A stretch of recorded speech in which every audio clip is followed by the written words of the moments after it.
Welcome in, y'all. We got Aggie Volleyball tonight, a first for this channel. We got to celebrate these girls, man. Final Four action. Insane match versus Nebraska this last weekend.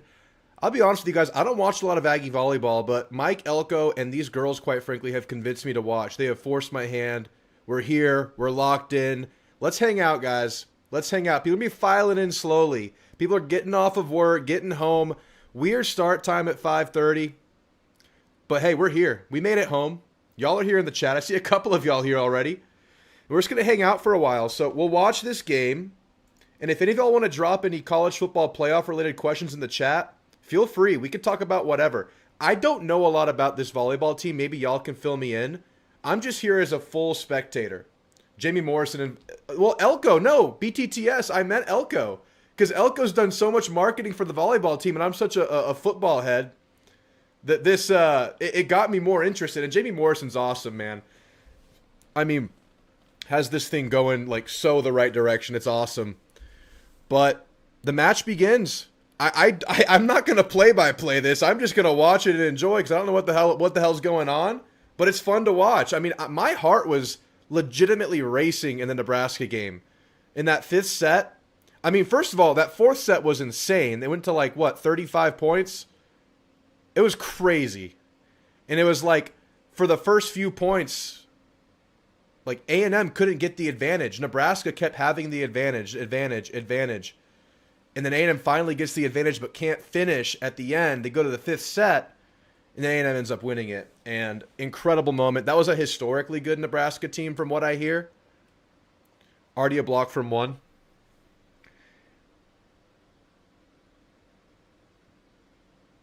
So, this seems to be like a game of runs, right, BTTS? It's like a team will get hot, the other team will get it back. A team will get hot, the other team will get it back. It's like a seesaw-style event is what it is.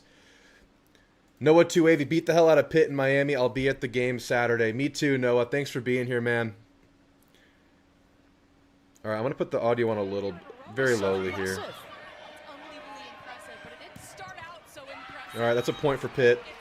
Yeah, already got a block at the net. Yeah. Best players are 9, 1, and 37. I know Lidnicki, is that how you say it? Lidnicki, Aggie Legacy. I mean, an absolute beast. And then Stowers is really good. I mean, she's a beast too. Good luck to the Lady Aggies. Looking forward to taking on A&M Saturday. Go Canes. Thanks for being around, Craze Kane. I appreciate your support. I see you off. Another point for Pitt. See, A&M goes up 2-0. Pitt comes back. They're up 3-2 now. It's just a game of runs. Yeah, they have to use timeouts to stop it. It reminds me in basketball how, like, points just happen in a hurry. Points just happen in bunches, and then you can stop the momentum. You can never really be down and out in these kinds of games, it seems, from the little I've watched. I don't know terminology. I don't know anything, and that's a point. Stowers. Pitt is also a powerhouse in volleyball. They have the #1 player in the NCAA. Wow. Aaron, good to see you. Gig'em ladies, I haven't been more excited about volleyball than I was this past weekend. Football related, I'm taking my nephew to the game for his birthday. That's awesome. Yeah, I'll be there this weekend. It should be the most insane atmosphere in Kyle Field history. Like, it should be. 11 o'clock be damned.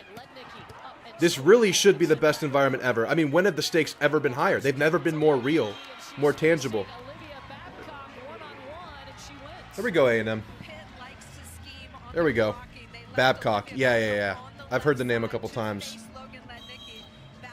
Kind of rooting for us to beat Miami. Hook 'em. Thanks, man. Keep it in the state. Is that where you're at? I know some fans operate like that. I don't know. I don't know if I'd be returning that favor. Y'all would have to be playing a very specific team, and I'd have to have a very specific reason to not go for that team to go for Texas. That's a point for Pitt. I have the scoreboard ready to go, by the way. But yeah, guys, we're just going to hang out until this game concludes, then we'll get into a hardcore football show. I'll say some words. I'll give my wish list for the game. But in the meantime, we're just going to react to this game. But feel free to throw questions, talking points about the college football playoff game in the chat, or call in. I'll answer your calls during commercial breaks. If anybody wants to call in and just talk football, we have the Hall of Fame contest going. We have everything going. Marcel Reed card on the line. If you want to call in early, feel free. But I'm going to save my lines and just talking about the game, the final. I always give my final thoughts on this show. We'll save that for after this match concluding. I mean, I had the time, so I figured just jump on and like appreciate this team and just, you know, root for them. Give them love. A&M blocked it, but it goes out. 5-5. Miami is so hated. They have Texas fans rooting for A&M. I love the sport so much. It's great, man. The trash talk this week has been so fun. It's been a great trash talk with Miami. I mean, they're mostly... Actually, I find the YouTube Canes fans to be much more conversational and real.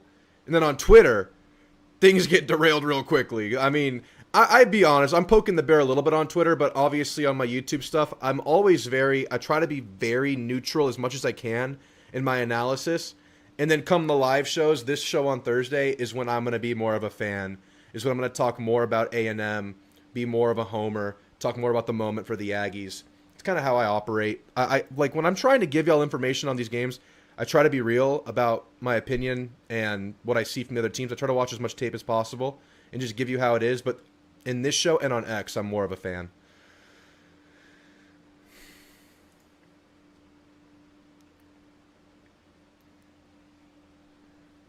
Only because my little bro's a big fan and will be heartbroken. I get that. I get that. You don't want little bro to be crushed. Canes man, Laz, how cute. I would never root for Day to beat anybody, but good luck. FSU to beat anybody, but good luck Saturday. Looking forward to great atmosphere. Should be a good game. Won't be surprised if either team wins it. Yeah, either team can win this one, man. That's what I say. You're allowed to pick this game with your heart because there's no wrong answer in your prediction for the A&M Miami game. There's no wrong answer. This thing can truly go either direction. I do think home field advantage will be significant in this game. It'll be about Carson Beck and the offensive line navigating that. Should be something they're up for. But if Miami finds themselves behind in the game or in pass first situations, like where they have to pass if they're behind, that's when the crowd can really have an effect. All right, A&M up 8-7 here, serving. Playing a lot of depth early, it looks like. All three at the net are depth. Oh yeah, you're right. They have 3 depth pieces in at the net. Well, that was Stowers there, getting the point for the Ags. 9-7 A&M. Again, guys, call-in link is open. It's pinned in the chat. I have a bit of a message in there, but the link's at the end of that message. If you want to call in, we'll take calls during the commercial breaks of this game. Again, the football show will start at 8. 7 to 8, whenever this concludes. I'll just start it whenever this is over. And we're doing Q&A in the chat. Canes fans are down to Pressure's completion percentage since the last loss in Fairy Tales. I want the home game against Ohio State. That Cotton Bowl will be legendary. Yeah, so Ohio State played in the Cotton Bowl versus Texas last year in the semis. And it was about 60-40. Ohio State travels really well, and I expect them to do the same this year. But it should be an advantage in numbers for A&M for sure, being in the backyard. I'm from San Antonio. D-Max. She just came back in. Morrison is good with his rotations from the game I've seen of his games over the last 3 years, which is like 7. Yeah. Seems like a sport you can rotate heavily, get bodies in and out. I mean, this has got to be a pretty taxing sport with so much repetitive motion, so I would assume subbing is pretty beneficial. Again, I know nothing. I'm just enjoying these girls, man. They're really fun to watch. They're a really good team. The camaraderie, the post-game stuff is awesome to watch with these girls.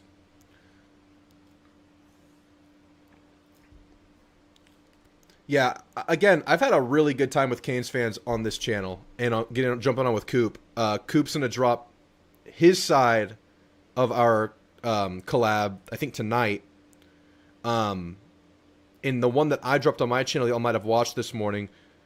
It's another point for A&M. The one that I dropped this morning was more like him covering Miami and me asking about Miami. If you want to hear the A&M side of that collab, that'll be on his channel tonight. And again, Canes fans have been cool here.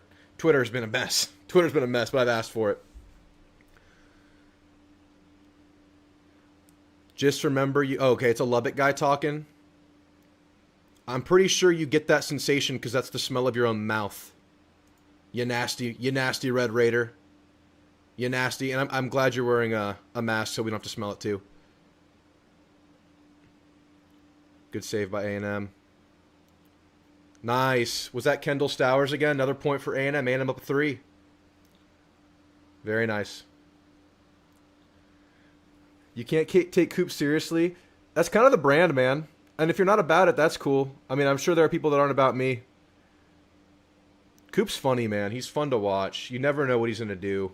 He'll jump into a garbage can and wear a neck brace and a clown mask or a clown wig when the Canes lose. You just never know with Coop. Yep, 12-9 Ags. You're in Oklahoma? Well, thank goodness we can't smell you from there. These girls are unreal. They are absolutely unreal. Why not us? Why not us was like their phrase. That's like their catchphrase. Forgot you're from San Antonio. Nephew's coming from there. What time would you recommend leaving? I told him no later than 6. If you're like past 6:15, you might be like not feeling good about when you're getting there. Leave before 6. That's a good rule of thumb right there. You just never know. There are so many choke points of traffic, whether it's just going through Caldwell or any part of the 35 to either Austin or San Marcos where you're going to veer off. You can run into traffic anywhere in there. I mean, you need to leave early. Give yourself some wiggle room. And for this game, guys, if you're going to this A&M Miami game on Saturday, do not be getting in last minute. Morning kickoffs, if you're getting in with like the last 30 minutes, it is an absolute mess to get into the stadium. So I would recommend getting in as soon as you can. Coop is self-aware. Yeah, he is. He is. Stowers was medically retired from concussions. Was she? Okay, that explains the neck thing she wears that kind of helps absorb shock for any kind of impact she can get on her head. That makes a lot of sense. Because I had heard she had a pretty wild journey to get here. I know she transferred from Baylor, is that right? I did not know she had to medically retire. That's really interesting. You're born at Bear Methodist. Nice. Locals. Locals. It is a great story. SA construction and traffic is so bad. I don't know how you do it. It's terrible, man. It's terrible. It's going to be terrible for the next 5 years.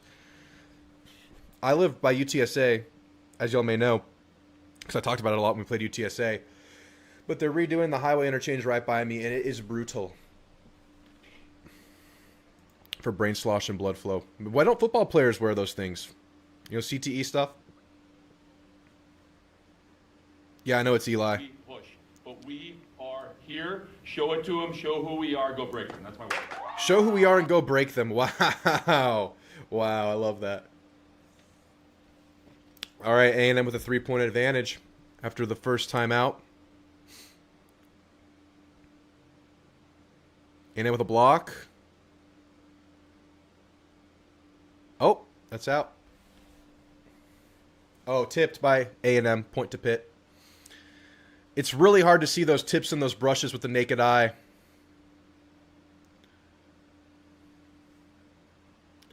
Dalton Schultz. I know, I thought someone wore him. It's Dalton Schultz? Okay. I drive from the south side of San Antonio to Shirts every morning for work. It sucks. Yeah, that's the drive. That's it right there. That's another point for Pitt. Pitt's on their run. Pitt's on their run right now. A&M only up 1 now. You're in Pittsburgh now. This place is awesome. I've never been to Pittsburgh. Beat Miami. Let's go, Temple of Brutus. We're going to try our best, man. We're going to try our best. I think we have a good chance to do it. It's going to be tough, though. It's going to be a great game. It's going to be a great early afternoon / morning of college football. Wish the boys would have kept Dalton Schultz. Oh, yeah. That's Pitt tying it up. See you on the second round. I hope so, Temple of Brutus. I'll be at that game. I'll make it happen. Drivable. Drivable from here. Drivable from most of Texas to get to Dallas, man. I mean, we really... Both teams want this, Miami and A&M alike. It's like the reward is... Nice. The serve was out. A&M goes back up. It's like the reward is to go beat the team that's been number 1 for all but 1 week of the season. Like, what a reward in this game. And what a great game by itself. Just this path that both Miami and A&M have for the playoff. Yeah, it's hard, but man, you will prove yourself if you can win 1 game, 2 games, 3 games, whatever it might end, however your season might end up. Every win in our playoff path is significant and a needle mover for a program. That's another point for A&M, winning at the net right there. Ferguson isn't that impressive. How you doing with the Cowboys, Jeb? $600 for a nosebleed seat is insanity for me. I'm a diehard fan, but even I can't do that. I guess I'm an idiot because I did it. I freaking did it. I freaking did it. I probably spend too much money on this stuff going to games, but I mean, there's not much. There are other things that bring me equal joy in life, but this is up there. Like if I'm gonna spend my money on anything, it's gonna be going to a A&M playoff game. Prices are going down. You almost waited longer. Dude, I usually wait. I got scared, man. I didn't want to miss my ticket. You just gotta tell yourself tickets will always be available. A&M again. 15-13.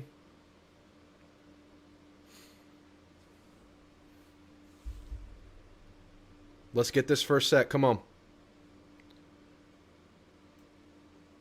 Yeah, Jeb, you could go now. You can get in the building for under 300 now. That's right. They're much lower now, and there's still like 1,300 available. Jeb, go to the game. It's under 300 now.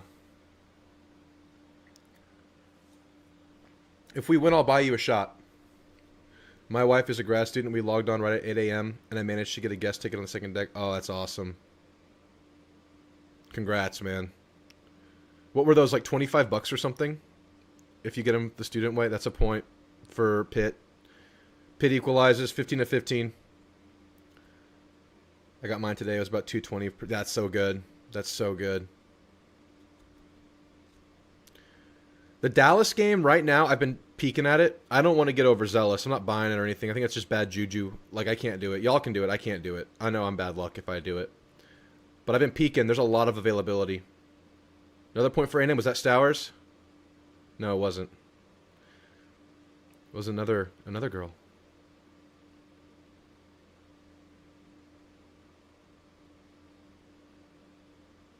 Who is this girl, BTTS? Number 4.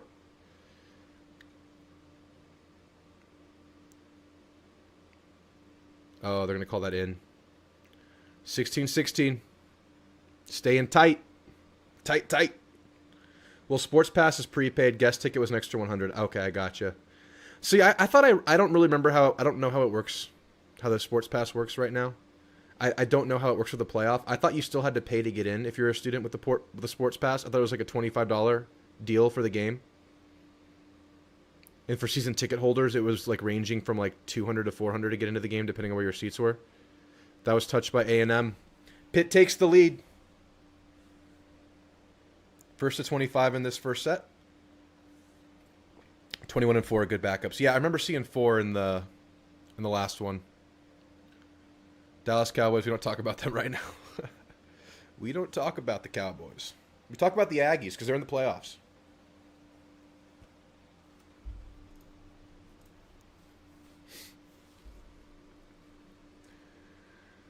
Even the backups are damn good. You do have to pay to get in with the Sports Pass, so it's just $25. That's what I thought. But the guest pass was still $100, which is still great. Great. You're under 50% of the get-in price here 2 nights before. Oh, it's touched by A&M. Pitt's up.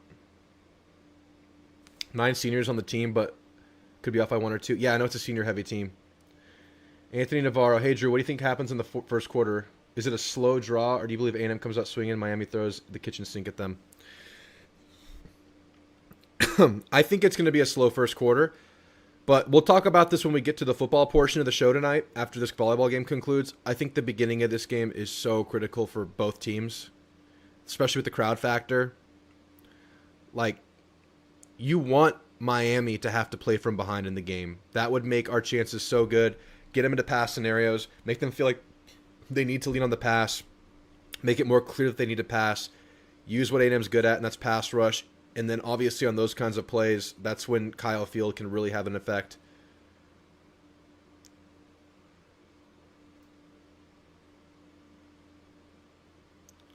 Long rally here. Oh, and Pitt gets the point. Pitt goes back up 1. I don't know how we got the 11 a.m. slot. We're the best matchup of the day. I know exactly how it happened, Jeb. I'll tell you how it happened. I'll tell you how A&M Miami's at 11 o'clock.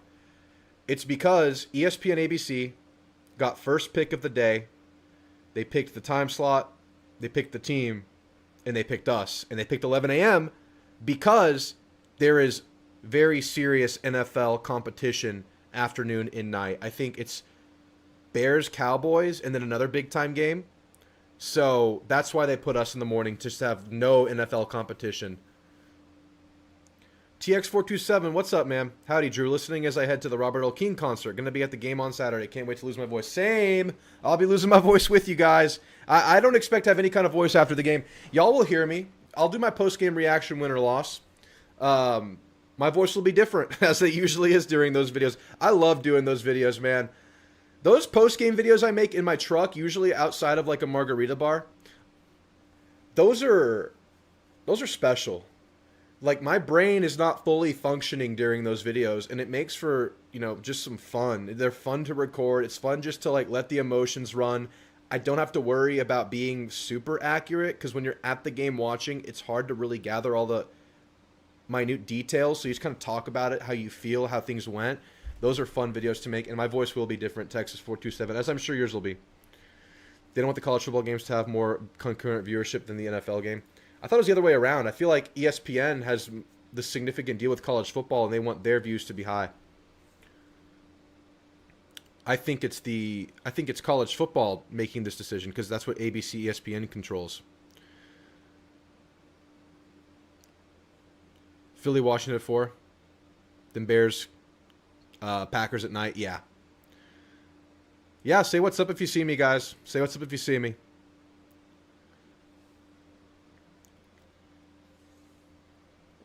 Yeah, I'll be there at TX427. How much do you think the Jerry World tickets will be? I think right now get-in is just under 500. I would estimate they stay the same until very close to kickoff. I think it'll follow a similar path as now. Good play there. A&M goes up a point, 20-19.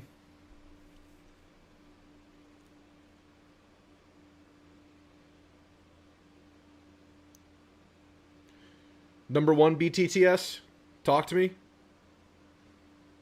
Will the linebackers be better now that Bateman's gone? Dude, I don't know much about the guy, but from what I hear, the linebacker coach we got from Arkansas is a really good recruiter. Number 1 in the middle is an animal. Awesome. Yeah, she looked good there. Another point for A&M. A&M goes up 2. First to 25 right here. And I think he's going to be really good for this linebacker crew in both recruiting, but also, I mean, I feel like we have talent at the linebacker position, but we're making mistakes. Maybe coaching can change it. I feel like it's possible. Bad serve. Point Pitt. I think it's a really good move for A&M. I think it's a really good move. And I like how it's like Lyle Hemphill is probably worthy of being a DC here after DCing at JMU with a pretty good defense 2 years ago or last year. And he's familiar with A&M. It was like he was brought in preparation for this move. I just wonder how it's going to work with him and Elko. Another point for Pitt. Pitt equalizes. Hey, Drew, we're driving around right now. Don't know if I can call in tonight. You can call in now. The link is pinned, Panthers fan. I'll get you on after this first set. If anybody wants to call in, the link is open. I know we're going to have people in and out. It's right after work. Just know that 8 o'clock we're going to go into football mode. Or I'm saying 8 o'clock, whenever this game ends, and it could be between 7 and 8, depending on how many it goes. Most blockers in the middle aren't able to do what she did there, and she's the best server. Wow. Yeah, like Travis Johnson as the linebackers coach. Gap discipline was all coaching, in my opinion. It must have been, man. It must have been. Nice to have my girlfriend hit you up on Instagram to see if we can say what's up before the game. Yeah, my Instagram, I don't really use it, but it's the same @ is here. It's at Drewtamu. It's personal stuff. I'm going to make that like the personal side of what I put out there as much as I can or I'm willing to do. But yeah, y'all can follow me on Instagram if you want, and that's a good way to reach out to me. I wanted Bateman gone mid-season. Yeah, I hear you. I really don't feel good about this game. Miami dominates line of scrimmage on both sides. I think the offense stalls with no run game. Marcel needs a run game to work off of play action to win. I think short game can be there against Miami. I know there's a lot of talk about how Miami is a 4-man rushing team. They don't have to blitz to get after you. They do blitz a lot. They do walk a lot of players up to the line of scrimmage, even if they don't blitz. I think they're willing to kind of pull guys out of position a little bit. And I think with the slot players that A&M has, there can be some stuff there. And while I think the running game is obviously massive in this game, I think there is a world where A&M can make it work with short passing games to stay out of 3rd and longs. But we'll have to see. You'll unfortunately be in bed by 8. Well, hopefully this thing ends fast and we can get this show started by 7:30. I know we have much to discuss before basketball season really gets going. Have you been watching the games so far? Initial thoughts on Bucky, if any? I've watched a few games. I've not watched them all. I've been locked in on football. But it seems to me like they're playing really hard and playing really well, but there's not this connectivity about the team just yet. But it's forming. And I think for sure ahead of schedule. 3 losses on the season so far? Wow, great play right there by Stowers. Just fingertip touched it. 22-21 A&M. Also want to see how we get a stop on defense. Pringle has such burst to the line of scrimmage. He'll be hitting those misfits. That's a guy that's scary. Pringle is very scary. We got to be right more than we're wrong. We got to clean it up to some capacity. And that's why I think like an early start, going up by 10 or something like that would be so huge in this game to make them feel like they need to pass more. We can't let this be a game where they run all over us. Another point for A&M, 23-21. Can they take set 1 in the Final Four?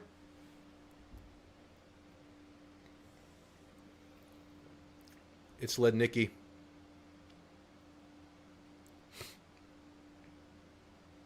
Good stuff.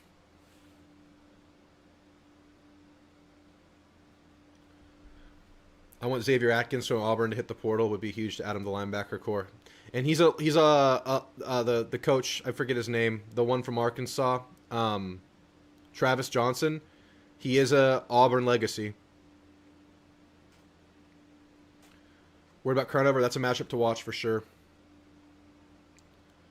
Also leading the NCAA in assists is much more fun to watch than leading the NCAA in offensive rebounds. Yeah, it's nice to be willing to do a lot more with your team on offense. They were so offensive. It was obviously like with Buzz, it was like a quirky team, right? Like they were a gimmick team. They won off of the offensive rebound and hustling. And that's different now. You're playing like NBA style now. It's really fun. It's such a better watch. If we can't get pressure, Beck will tear you apart. Absolutely. You got to get some wins. You got to get some wins. If Moss is good to go. Yeah, if Moss is good to go and what level of play he can bring. I mean, obviously, if you can get like 8 carries from Moss, that's not really a full Moss workload, but that can help you in short yard situations. The big hope is that, we got glimpses of Moss in practice from the South Carolina prep week. And if he's truly been practicing from then you might get a Moss that can go 10, 15 carries, something like that. That would be the dream right there. But I don't know if we're getting that. Also, I think Ruben Owens can just play better than he did against Texas. Some of those plays, I think the offensive line, besides a couple of pressures given up by way of not handling the twist, good block by Pitt right there. I think run blocking was good in the game versus Texas. I think we didn't have the running back play in that game, but I think they can be better. EJ could have a big game. We got to lean on him, man. He looks really good. I think EJ needs to be leaned on a little bit. I want to see more Morrow in the passing game. That stuff's always been good for A&M with the split backfield. All right, 23-22. It's crunch time. Oh, off the dome. Point A&M. 1 point to win the set for A&M.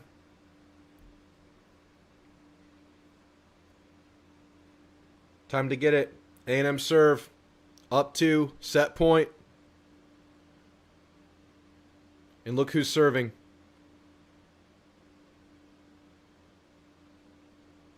That was almost an ace.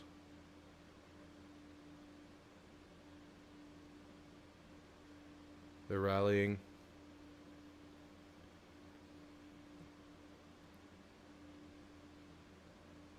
Man, this is a rally.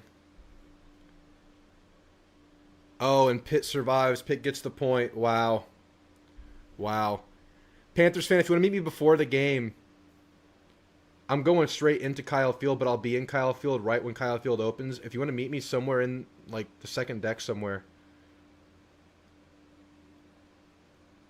Because I'm driving in from San Antonio, and I'll probably get there right when gates open. I'll walk right in. Is that in or out? That's point A&M! No? Set point 2. Okay, so you still have to get set point 2. I thought it was just get it by 2. See, I don't even know about volleyball. Apparently you have to get set point 2 even if you're already up 2. Interesting. I truly believe that healthy Le'Veon Moss, they're challenging, by the way, or reviewing. I truly believe that healthy Le'Veon Moss is the best running back in college football this year. He didn't get a full season this year or last, which is why he hasn't talked about that much. He's a big-time player.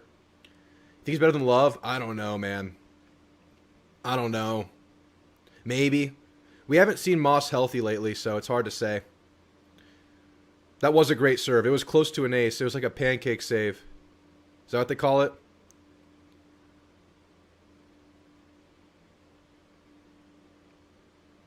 I don't know. That looks out-ish to me on this replay. Oh, we won, but they're challenging. Okay.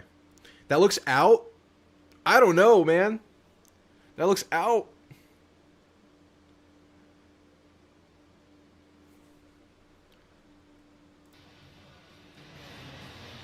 If they do overturn it, that will make it 24 apiece, correct? That's right. Jackson Vincent, I'll read yours in a second after the ruling here. Again, the original call was that the ball was in, and that gave not only Texas A&M the point, but also the set. It's a close one. The referee is still looking at it. I'm not sure if I can definitively tell from that angle. I like the look down the line better. I don't know. It looks out to me, but there's an argument for it being inconclusive. That's a good look at it. Oh, if that's on the ground right there, that's clearly out on this overhead view. Listen, I have a screen that I'm looking at, and I can tell you for sure. It's hard to tell exactly when it bounces. So is it right there that it's the first bounce? Yeah, it's hard to tell when it's on the ground from the sky view. This might be inconclusive. Well, they're taking a while to make this decision. The R2, Daphne Nelson, is the one that will make the call. They do have assistants making sure they see all the different camera angles from the alternate referee. Jamie Morrison's just It is oozing the with R2 swagger. down official that has the final say. Yeah, I know any part of the. I thought it was any part of the white line. I'm pretty sure it's any. After review, the call will be reversed, point Pitt, and they will retain their challenge. So this is 24-24 now, So right? they saw it was Yeah. out to the Pitt crowd. Yeah, just that's a exploded. huge We're swing. tied up for the 14th time. So it's their serve. I'm sensing a trend. It's first to 25, but you have to win the match, the set by 2. I'm pretty sure.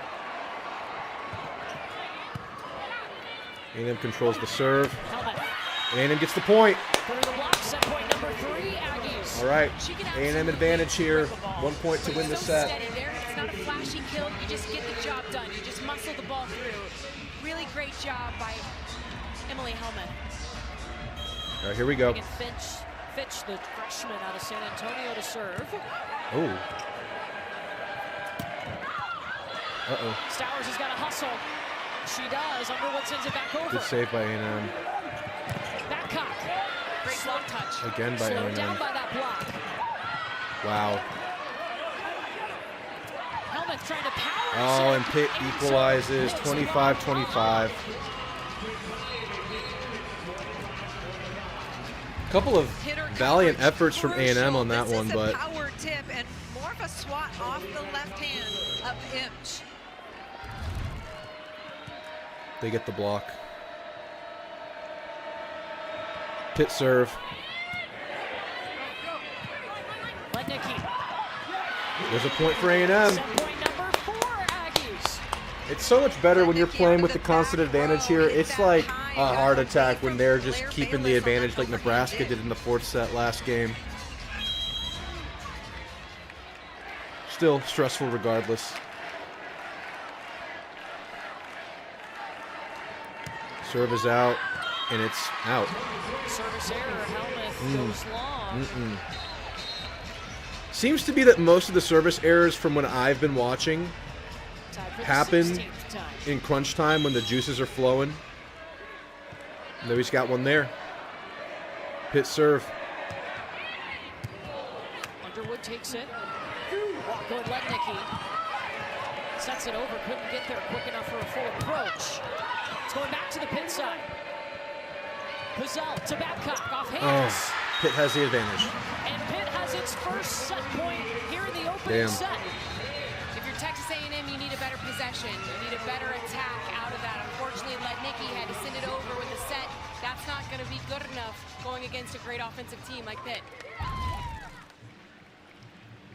Olivia Babcock attacking out of the back row. This team is so Lednicki fun gets to the watch. first It is, one man. overhand, but both teams like to go back to that hit. I don't even That really time know what I'm flat watching, off but the it's hands, fun. Gets away from the middle I'm just back gonna be honest. defender. There's the overhand, and then back to Babcock out of the middle of the court.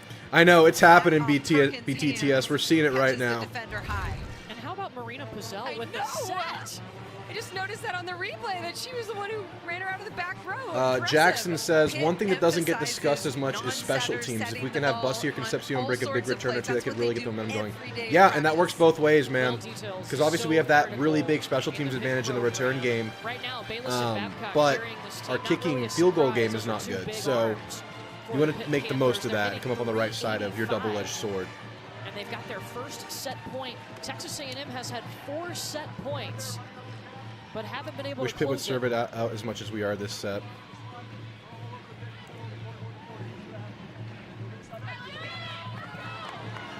When you look at Come this on. matchup, you think middles versus middles. Both teams have 3 kills out of the middle.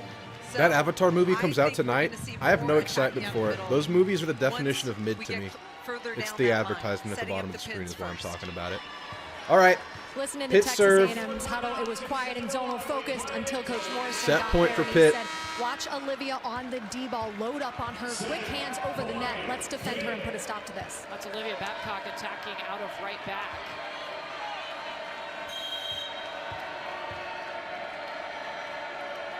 Pitt is on a 5-2 run. Ooh. Applegate sends it back over. Bayless Wow. dug up by Applegate. Stowers. Wow, Stowers clutched up. Heck of a response. This is one of them sets. This is it, man. It's happening. 27-27. Love this dig in Just go from those 4th transition, downs. taking I'm the for it lead if it's for freshman reasonable. If we're Aggie close, Applegate, especially if and we have then Levy on Stowers, and it's sharp around a cross yard. for a huge Yeah, run. man. And Jamie Morrison just called Addie Applegate over. Here's the And serve. 2 big high It hits the fives. ground. Let's go. The ace. All right, Tatum The ace, Thomas. baby. Come on. Tatum Thomas comes in and does this every Here we time go. for Texas A&M. Here we go. Takes her team on important scoring runs. 5th set point. Set point for A&M.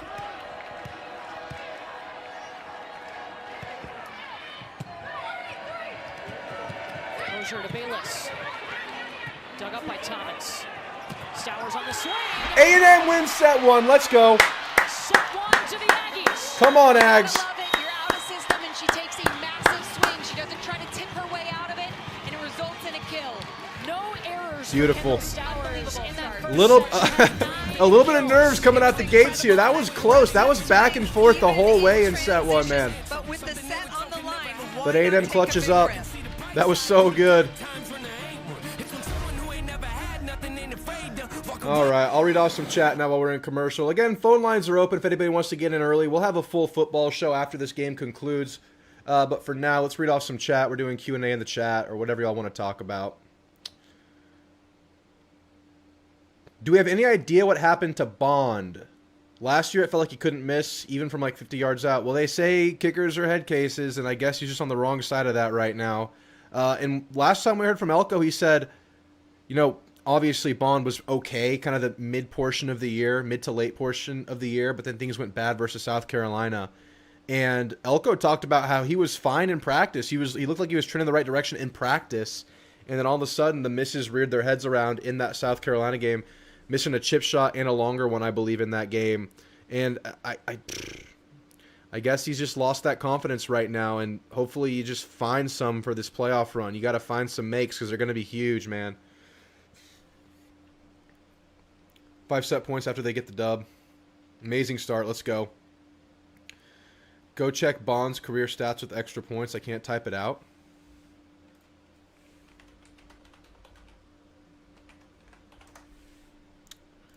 I'll look at him.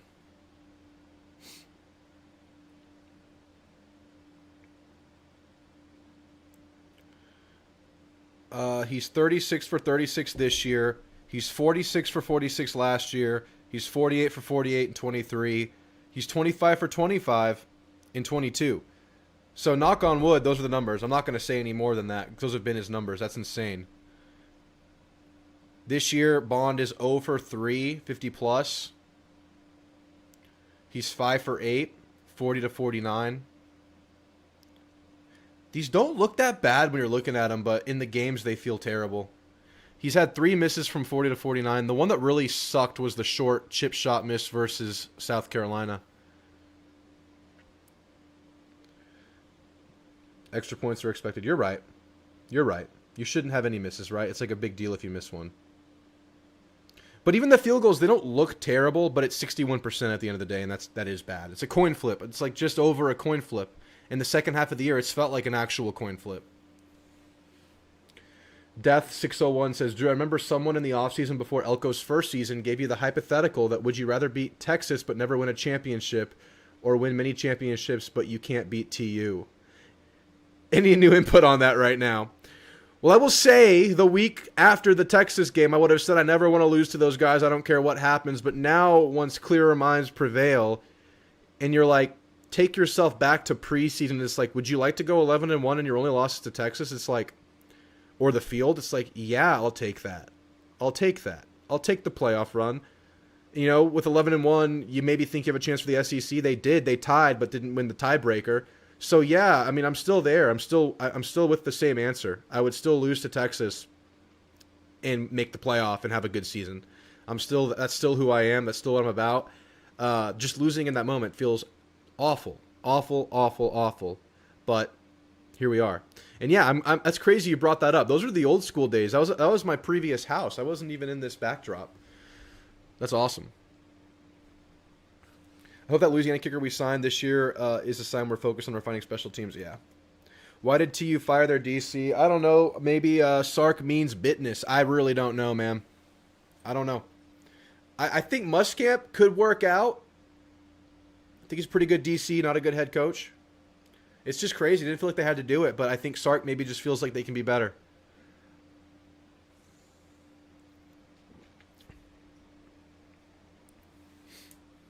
You've been here since day one. Appreciate you, Death. Death601. Just a lurker. Dude, and now you're getting all chatty with us. I love it, Death. I love it. All right, set 2 is underway.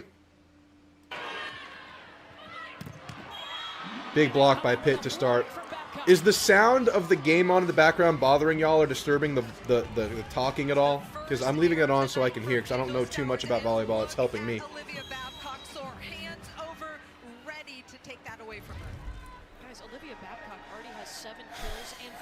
Ball was over 80% last year with field goals, too. I don't know what happened, but it was literally on pace to be one of our best ever. That one's out. 1-1. They misfire on the serve to follow up the big block, so let's see if A&M can get some mojo here to start set 2. Do you have any thoughts on Wiggins as the new OC? Well, I think my thoughts are the same as a lot of people's thoughts. It's like it's a risk, right, to pick a first-year guy, and I've felt like A&M doesn't have to do that. I feel like A&M is attractive enough with what they have and obviously the new assistant structure for payment where they are incentivized. They get the same incentives that head coaches get for winning in postseason. So I thought that A&M was very attractive to experienced OC. So I didn't think they had to do that. However, I trust Mike Elko. I don't think Mike Elko would make the decision lightly, and I'm going to roll with it. I think Elko is a very smart guy who wouldn't make a decision that would condemn this team. So, yeah, let's roll with Wiggins, man. It's not my first choice. It made me nervous, but I have no reason not to trust Elko in the hire right now. So, we'll see. The team obviously loves it. You can't really hear it? Okay, that's good. That's good. I'm usually on an account named Uptopsist, called in as Support Optimism once, but that was just me making fun of a different caller at the time. Gotcha. Okay. Yeah. Yeah. I remember that. I remember you calling in as Support Optimism. I can't find that show. I went back to go rewatch that show right after it aired, and I couldn't find it. I guess I accidentally deleted it. But I remember you calling in. I think that was right around like the coaching search, right? For Elko? Post Jumbo? That was definitely in, by the way. When did volleyball change from requiring you to serve in order to score? I have no idea. This is the only volleyball I know. I think Elko's recent hires promotions are a little strange and underwhelming, but I think Elko probably sees past the big splash hires. Well, I would say some of his hires from his initial staff were pretty big, and some didn't work, like the Bateman hire. Hasn't been a disaster, but hasn't been great with Bateman. I think Trooper Taylor's a fantastic hire. I think he unlocked that next level for Le'Veon Moss. I think he helped Moss find patience and vision as a running back. And he had a breakout year last year till he went down. Was obviously huge this year till he went down. I think he also means a lot to this team as a glue coach. Obviously, Tommy Moffitt, I think he came forward to Elko, and that was just Elko and A&M attracting a guy. I think Adam Cushing has changed the game for this offensive line. I think some of the secondary coaches have been really good. I think a lot of them have been good, and some you just move on from and you keep cranking it out. But I don't think anything's been a disaster. You're right, no splash hires. I think Klein was relatively splashy, an up-and-coming young mind, a Heisman candidate. I think he's a pretty big name, a well-known name. That was as much of a splash as we got besides Moffitt. But yeah, I'm cool with staying away from the splash hires after going through like the Petrino Jimbo era. My one goal for that season was to have a quarterback make it through the season. Yeah. The call will stand due to inconclusive video. How does this one stand and the last one get overturned, man? How does this one stand and the last one get overturned? This one was more clear than the last one, in my opinion. Maybe I'm biased. Maybe a little bit. Like, I can understand you saying that, but when you made the last one that was less clear than this one, in my opinion, an overturn, how is this one inconclusive? That's bullshit.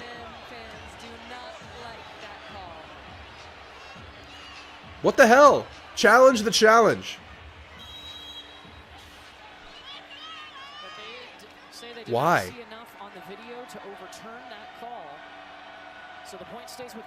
Even the commentators are confused. And we get it back. Let's go. That was wrong, man. That was wrong. Thank God we don't have Stoops. We could be in a different world right now, man.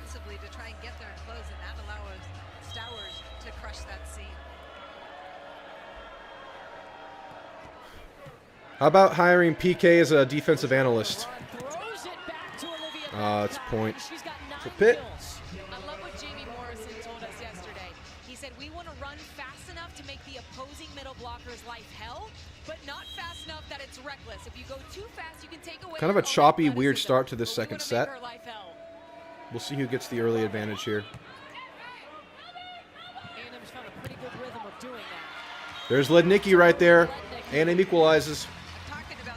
Promoting coaches keeps continuity well as well and makes it easier to replace coaches. Yeah, I think they're going from within in the receiver room, replacing Wiggins. I think they're obviously Wiggins is internal. Obviously Hemphill felt like something where they laid the groundwork last year when Bateman got demoted and was eyeing Virginia Tech last year. So it's like you laid the groundwork. You wanted to make it internal. That was like a predecessor to the move that happened now. And yeah, continuity is great, man. I mean, it's not everything, but it definitely helps you hit the ground running. Pitt serves.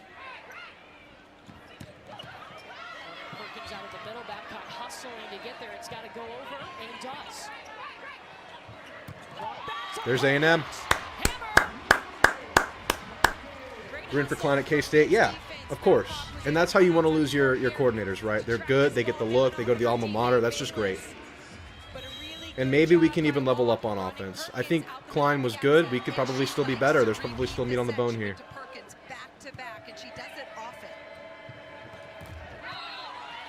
That one's out. All right. A&M takes the lead. Yeah, a coaching tree. That's a good way to put it. Within the program. I'm just chain drinking sparkling water. Let's go, Ags. That's an ace for Lednicki. It's like a dead serve right down the line. 3-0 run for the Aggies. Going back at Meyer. Look at that block. A&M up 3. Come on. A&M responding well to early success. Let's go. Which makes your offense then one-dimensional. The Texas A&M blockers know exactly where this ball is going. To the outside pin. Perkins is able to get over to walk and close. Textbook volleyball. 4-0 run right now for the Aggies. And there is a response from Pitt. That connection between Brooke Mosier and Abby. When you're leading a school, be Klein, not has Kiffin. just continued to grow. The Yeah, be the other K confidence name. Running them in the gap, really nice. 6'4", she's so high. Great contact point from Inch. Helmet. Another point, number 4. Texas A&M likes to overload the block on the right side of the court, so you've got one blocker jumping with the middle and then one on the Helmuth? outside, and that allows the hitter to find Helmuth? open space at the net. The blocker doesn't Pronunciation. bite if Morgan Perkins hasn't been established already. Babcock out of the back row. That's out. And it's long. That's out. It's not touched by A&M. Big response by A&M in this set. Fisher wants a touch call. He's looking to Winning the defend clutch to first see set, some responding well challenges. here after a review doesn't go their way early. Another challenge from their side. And they will. I'll be right back, guys. I did not see a touch. I'm surprised Dan didn't ask Olivia. Pitt is challenging a block touch. Second time Pitt has used a challenge. Both teams have challenged 2 plays apiece.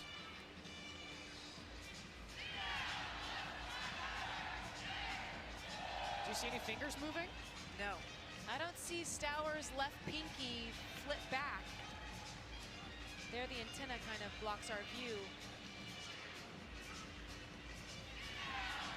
I thought it was possibly in the back corner, but I definitely did not see a block touch.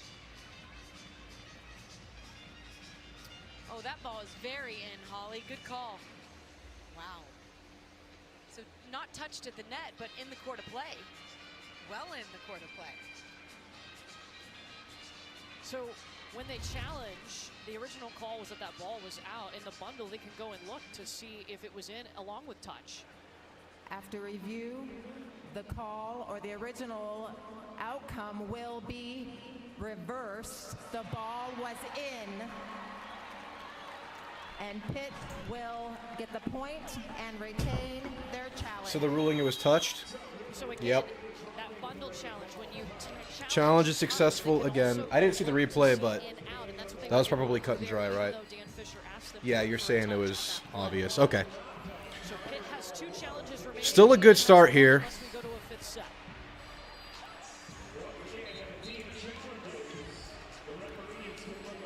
Coach is heated, though. He's cussing up a storm.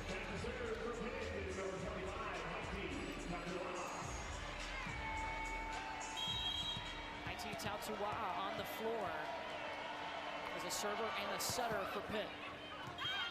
Out right away. And it goes long. Get the 3-point lead right back. Ball don't lie. Texas You A&M can say that in won volleyball, right? Ball don't first lie. set in this semifinal. Pretty They good. won it 29-27. You're supposed to play to 25, but Aggies like to go a little bit longer in some of We these like sets. free volleyball. We like extra volleyball. Kendall Stowers led the way in that first set. 9 kills, no errors. And Texas The ball was A&M in. 4 Gotcha. 10. Stowers is up to 10 kills now and just 1 error. There's Tatum Thomas. Rozier flinging it back to Babcock. Dug up by Lednicki and over. And stuck What a block! Paula as she fell to the Oh my goodness. Great dig by Lednicki just to keep the ball in the court of play. Afena Kazapala is so good at getting out. That was there. nuts, Even though dude. She's late. She shapes the ball with her hands. Watch this late move going all the way across to the other side of the court. Yeah, huge play by Lednicki. Beautiful block by Afena Kazapala. Then Athena. Wow. That was insane.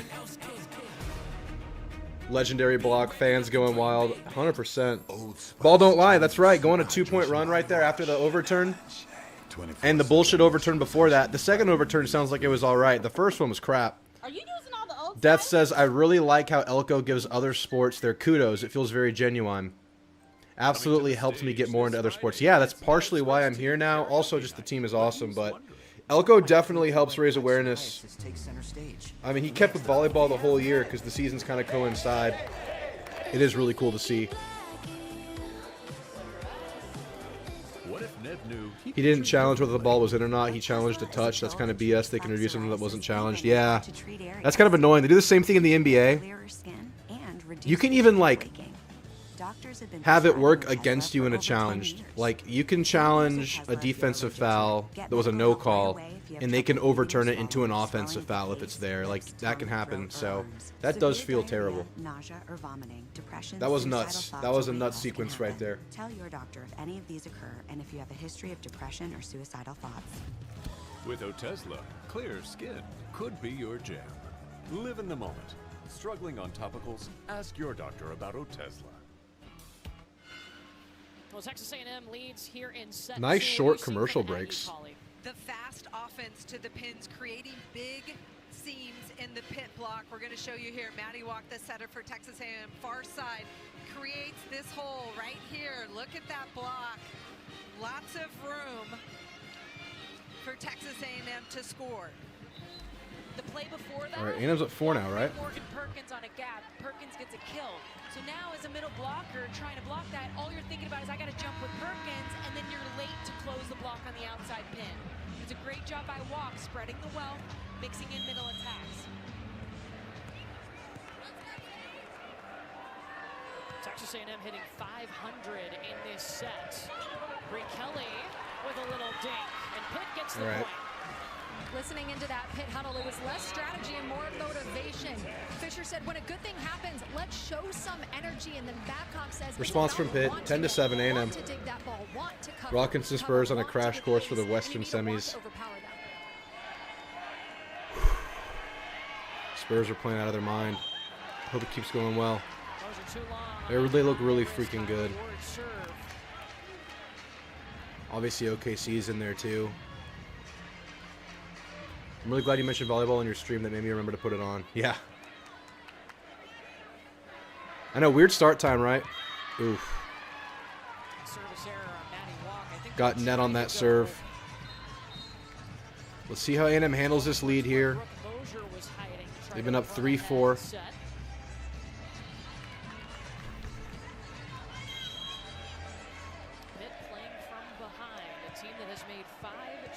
Semifinals, but never made it to the national championship match.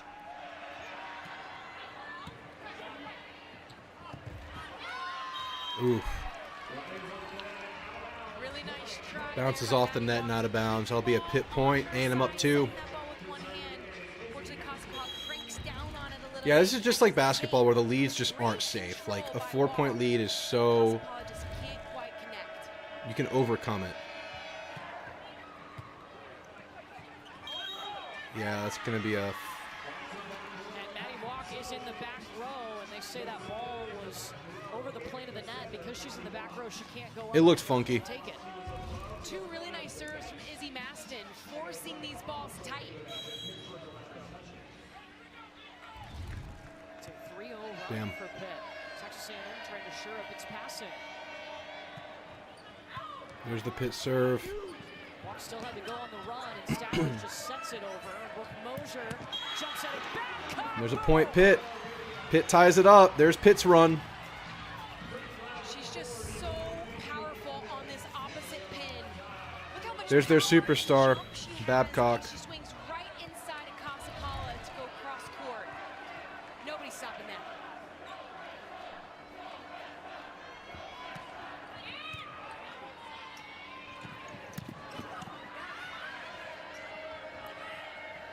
Pizzell going after it. Now Pitt takes the lead. Violation. I didn't see what happened. Timeout A&M. Yep, seesaw game. That's how these things go. Kind of funky at the start of this set. A&M gets the lead. Pitt equalizes and takes the lead back. Yep. Expressing my true self is powerful.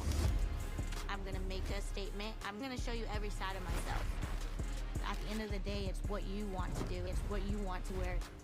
TJ Maxx, what makes you, you. There's flying, and then there's making the most of it with Platinum. There's nothing like arriving early and enjoying it.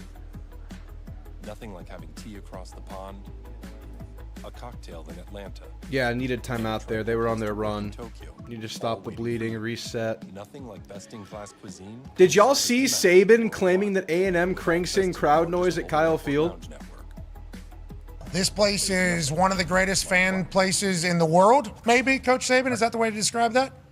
I don't think there's any question about it. You know, I did more complaining to the SEC office. It was more than complaining that I don't really want to say on this show about this is the noisiest place. Plus, they pipe in noise. Whoa! Right? They pipe in noise. I mean, and you can't hear yourself think when you're playing out there. And it is a huge advantage when they play at home, especially for their defense, especially getting off the spot. Makes it really difficult for the offensive line. But the one thing that I think Miami can get under center and they can run the ball, that might be helpful to be able to settle them down from a noise standpoint. But if you have to go on silent count in this game, which you probably will, especially if you're in the gun, it's going to be a huge advantage for A&M's defense. I know there's a lot of Aggies that don't like the comments. I took it as a massive compliment. Like, if you're claiming we're cranking in crowd noise, which I don't think we are. We play a lot of loud DJ stuff. Like, we are cranking in noise by way of sound effects. But if it's that loud where you feel like you have to complain and, as he kind of wanted to put it, bitch about the crowd noise at A&M, that's a huge compliment. And the comparison I made, that's like you're someone that works out a lot, you look good, and someone asks you if you're on steroids, and it's like, oh, that's a compliment, man. No, I'm not on steroids, but thank you for thinking I am. That's what that is to me from Nick Saban. I take it as a massive compliment. There's another point to Pitt. Pitt's rolling right now. Oh, I shouldn't show this, right? I got the warning right away. And he's always talked about how he wishes his atmosphere was like ours. He's always talked about how he, like, admired Kyle Field. I took that all as a compliment, whether he meant it as one or not. I feel like it's a massive compliment. Big block from Pitt, man. Pitt goes up 3. A&M was just up 3. Now Pitt is. Let's see if A&M can find a way to respond. They just used the timeout.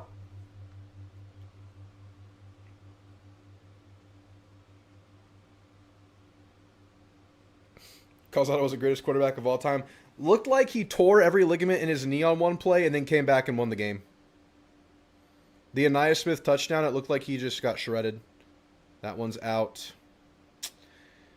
And this will match the lead that A&M just had of 4 for the biggest lead this set.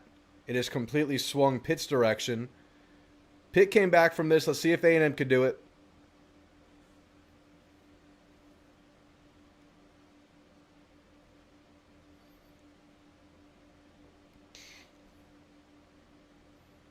Okay.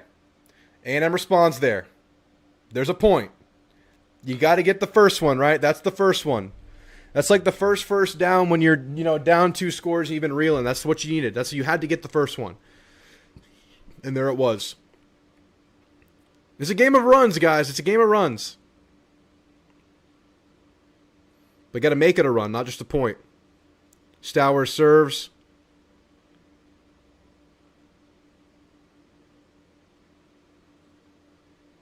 Point, A&M. There we go. Come on. It's a game of runs, man.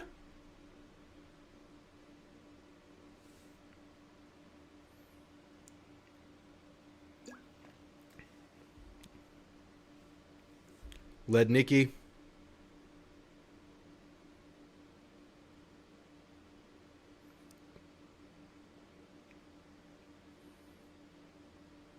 A&M battling here.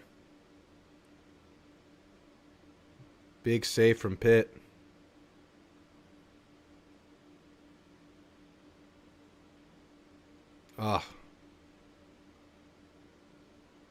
Point A&M. That was a violation on Pitt of some sort. Here we go. Here's the run.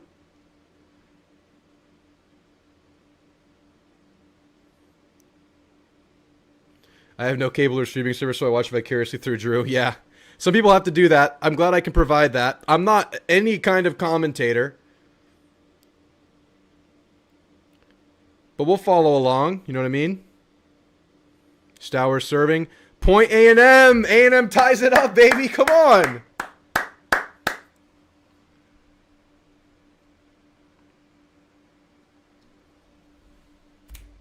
$15-15.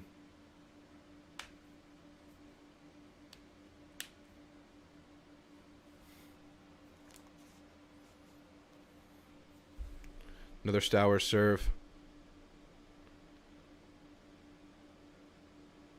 And Pickett's back on the board.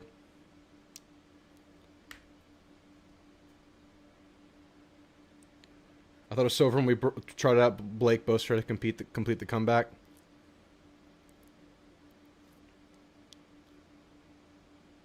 Calzada's knee said, I got one more in me.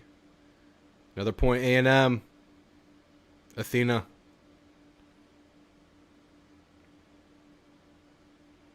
What's up, H-Town Aggie? Yeah, guys, if y'all are just rolling in, we're watching this as kind of a pre-show, and we'll start the call-in show, the pregame show, whenever the volleyball game concludes. We want to give these girls their flowers and their time here in the Final Four. But if you have any questions about the game, want to talk about it, you can call in now, or you can drop anything about the college football playoff in the chat. Come on, Led Nikki.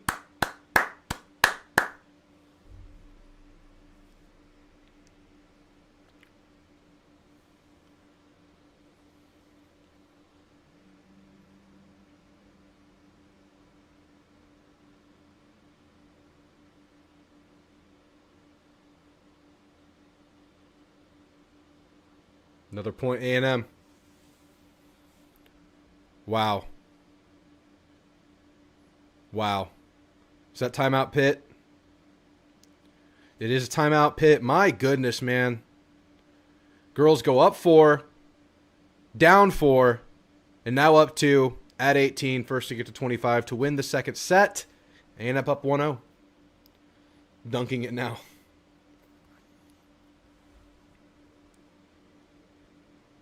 If you expect a 3-0 win, you are grossly underestimating your opponent. Yeah, just to go up 2-0 would be huge and surprising and massive. When I was in school, Stacy Siocora was the shortest on the team at 5'8". Isn't the shortest 5'8" right now? I'm pretty sure the shortest player is 5'8" right now. Are you planning to do any content for the Bama-Oklahoma game tomorrow? No, I don't think I am. I thought about it, but I think I won't. There's an outside chance that I will. Just look out, turn notifications on, but I don't think I'll be here. I don't want y'all getting tired of me because you're going to see me on Saturday too.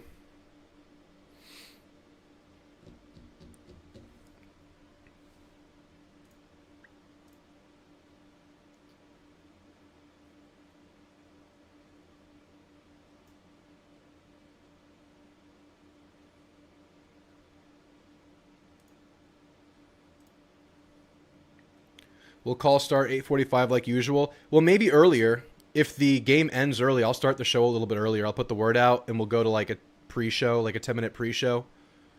And then we'll get right into the show. And I might get to calls faster since we're talking about the game now. This is an adjusted show today because of this volleyball game, but we have to watch it. I don't want to pull anybody away from it either.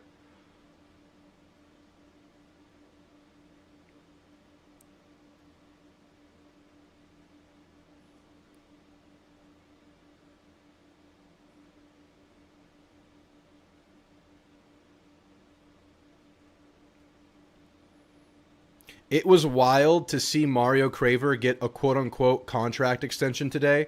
I mean, it's great to get Craver back, obviously, but just the fact that we have the verbiage of contract extension in college football now is crazy. But, yeah, good to have Craver confirmed coming back before we even hit the playoffs. I mean, that's a guy you had to get back. I was kind of chalking him up, and I guess, like, in today's day and age, you can't. Pitt serving.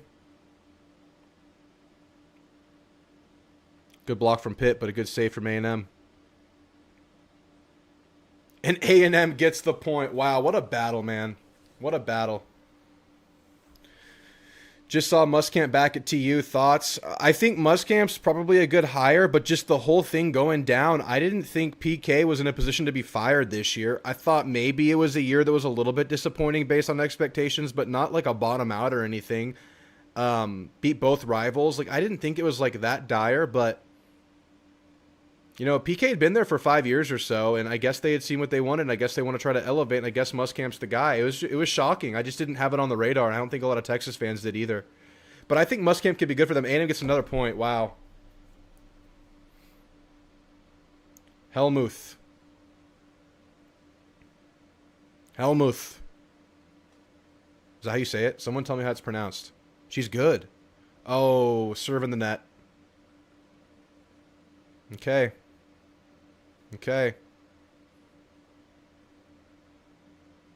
Muschamp? I don't like it. Did that change when he won a championship? I'm just kidding. I'd probably just say it wrong always. They're going to review that one. That was borderline. Oh, no. That was out.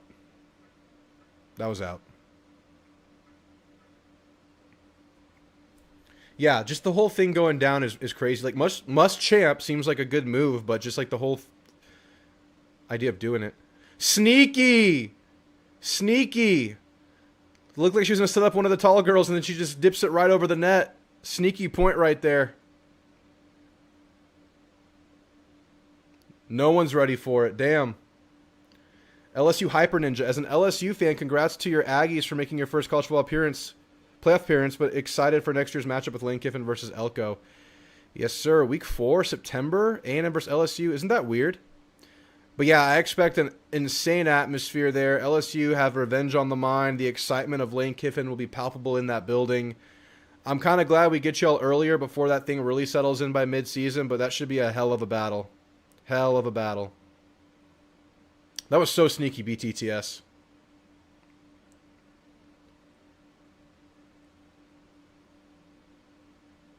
Casey, yeah, he's going to be a first, pretty close to a first round. That guy has NFL slot receiver written all over him, man. Casey's probably like 95% sure gone. Of course, in college football today's day and age, you never know what kind of, NIL package could lure a guy to come back, but he'd be wise to go pro, I think.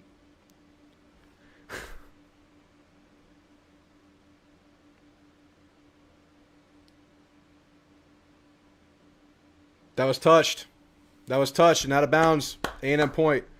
Anti-Ag. Hey, Drew, longtime lurker here. Who do you pick as your natty winner? I'm sure it was a brilliant choice. I did this a couple of shows ago. You're going to make me bring it up? I picked Clemson to win the natty. Okay? I did. I had Penn State in the Final Four, okay? Who did it? That's out. A&M 23-21. My college football playoff natty in my heart is A&M, but my money pick was Georgia.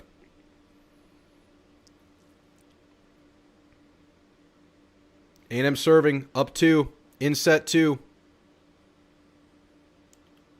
Big time block, let's go! 24-21, let's go up 2-0. Come on, let's do it!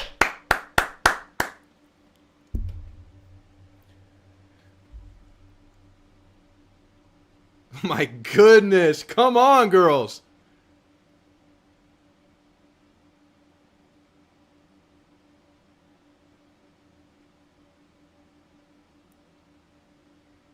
Out. A&M goes up 2-0. Wow. What a start. Let's go. And there was some real adversity in this set. They were down 4. Had a call go against them, a weird call.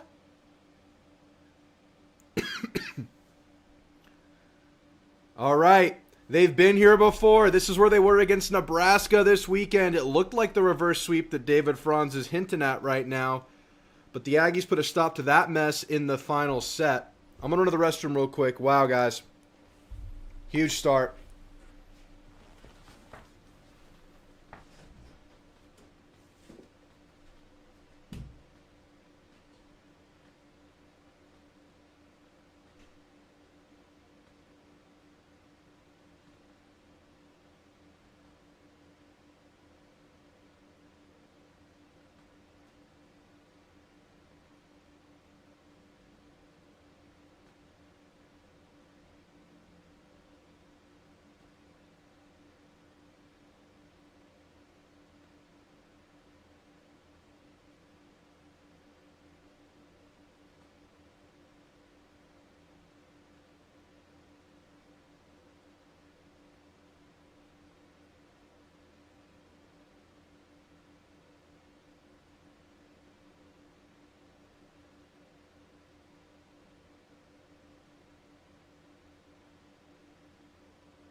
What a start, man. What a team that battles back.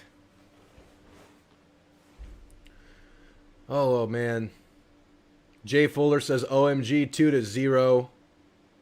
BTTS says gotta keep fighting. Reverse sweeps happen all the time. No02 Wavy says let's go. Please don't go to 5 again, says Danifest Mestany. Antiac says hot take. Indiana gets eliminated in their first game.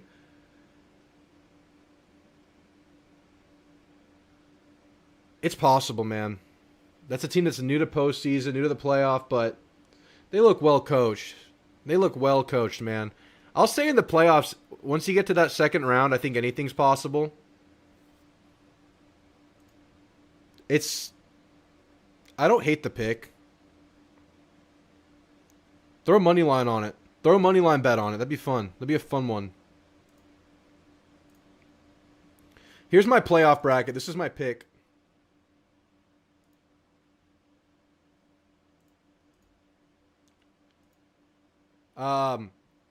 I've picked this game since I made this. I did not pick the A&M Miami game when I did this because I hadn't made my game pick yet, but I'm picking A&M in this game. So you're having Indiana lose to Bama or OU. I don't know if I see it, but it's possible for sure. If one of these teams get hot, they can beat Indiana. I have Tech upsetting Oregon. I have Georgia winning the Natty. This is my pick right here. I have A&M losing to Ohio State right now. That's my pick for A&M. But we'll see. I said that after this game happens, and this one too to a lesser degree, but I think these two games could yield an interesting result if one of these teams gets hot and feels good about their play in the first round. Why am I so quiet?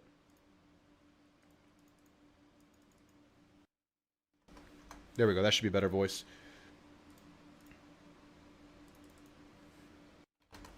And if y'all have to know, since you brought it up, Anti-Ag, here's my preseason playoff pick. It's terrible. I want to burn it. Actually, I'm not ashamed. Isn't this nasty? Isn't this a disgusting preseason pick? Notre Dame was close. Illinois was terrible.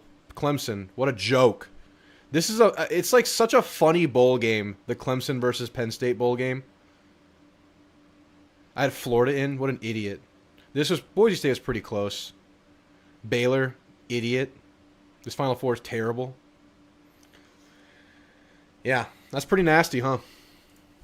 Broken Coast Outdoors. Drew, I have no clue about volleyball, but this game is so intense. Let's go. That's exactly where I'm at. I know nothing about this sport, but I'm enjoying it so much. It's been so much fun to watch these girls.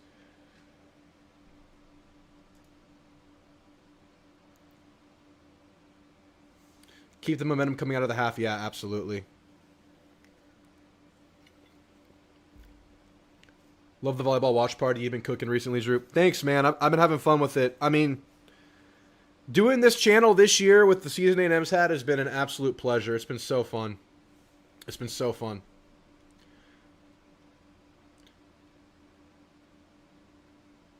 Only 261 days and 11 hours and 10 minutes until Notre Dame versus Wisconsin.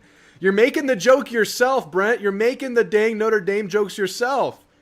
Because, like, the running joke right now is 2 nights until A&M plays. 2 nights until Miami plays. 261 and 11 hours and 10 minutes until Notre Dame plays their next football game. I like that you can laugh at yourself, man. Yeah. I mean, you can't take away from what y'all did after the first 2 games of the year, but obviously the thing didn't go your way, and I love that you can just kind of laugh about it.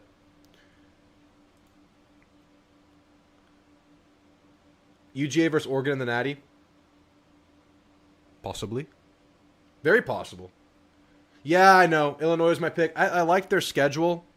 I liked the amount of players they brought back. I thought they were like a team that wasn't serious about contending but could sneak into the playoff. I'm a believer. I've got A&M beating OSU and losing to Georgia. Well, what about Miami? We can't skip Miami here. Jackson.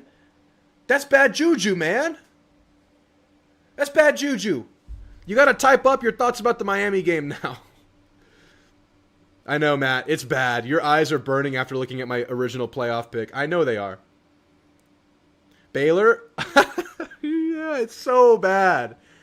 I thought I was, like, on it, man. I thought I was like, I'm going to think a little bit differently about this one. We got Baylor coming in. We got Illinois, even though Illinois is like a preseason top 15 team. We got Florida going. I should just put A&M in there. I just didn't want to, like, I don't know. I always feel like I'm going to jinx A&M if I expect too much out of them. Like, I like, in my heart, I expect the world. But, like, if I publicly start saying A&M's going to do this and that, I just feel like I'm going to curse them.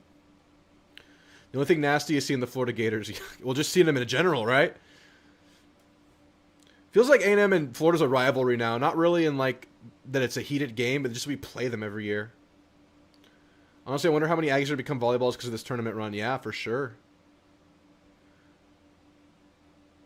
Mario Cristobal's too dumb. A&M will win by double digits. That's something we have going for us. I haven't really talked about much, is the game day coaching angle. All right, set 3. A&M up 2-0. Let's go make it to the natty, man. Let's do it right here, right now. Pitt gets the first point. I'm so ignorant. You win this game and you're in the natty, right? That's how this works. Like, I need to be double check. I know I should act like I've been here before, but I have not been here before. Kyle Field Magic takes us over Miami 28-24. Thank you, Jackson. The world is now right. Well, we're actually on the clock for Georgia playing at Kyle Field now since it's scheduled, so. Oh, Pitt goes up 2-0 early. All right, is this going to be the set that Pitt just takes it over and gets back into this thing? It could happen. And that'd be okay. But let's not make it happen.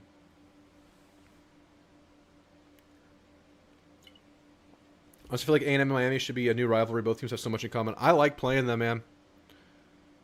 It was fun, the home and home. In 22-23. There is a lot in common. It's like the Breakthrough Bowl. It's the Breakthrough Bowl. It's like which program's going to break through. They've both broken through by making it. But it's like which team gets to legitimize that breakthrough.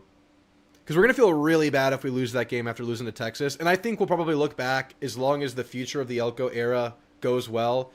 This is very much like a formative year. It'll feel terrible in the moment. And Miami will be the same thing. Serve in the net. Rough start to this set. Coltis versus Convicts. We haven't used that one enough this week.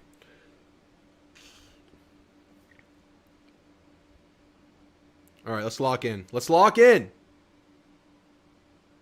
Pitt serving. There we go. Athena. Come on.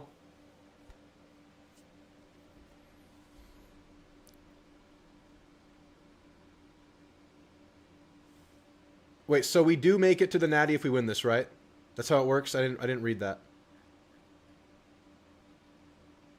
Signetti plan. We're on the same path as them right now. That'd be a great path to be on. And we had a better starting point than Indiana, so. Oh my goodness, how'd they save that? There we go. Tied it up.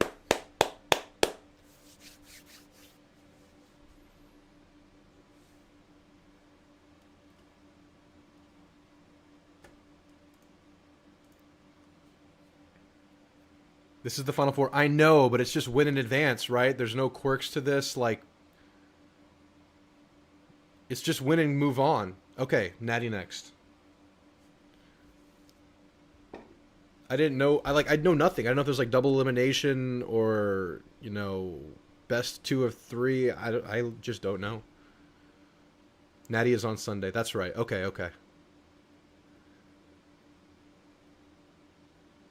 Elko will go to Michigan. Not so fast. Not so fast, my friend. They will take Eli Drinkowitz, and they will like it. No, I don't know who they're going to get. Venables?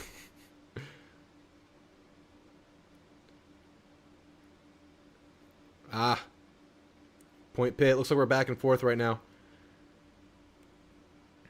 Which game you excited for? Tennessee or Oklahoma? Both, man.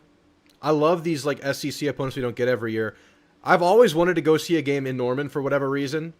It's like a kind of like not obviously the level of Death Valley, but like a border state, like where you run into enough OU fans around here. It'd be just interesting to go experience that. So I'll go that one because that one's on the road. Tennessee's at home. I've seen that before.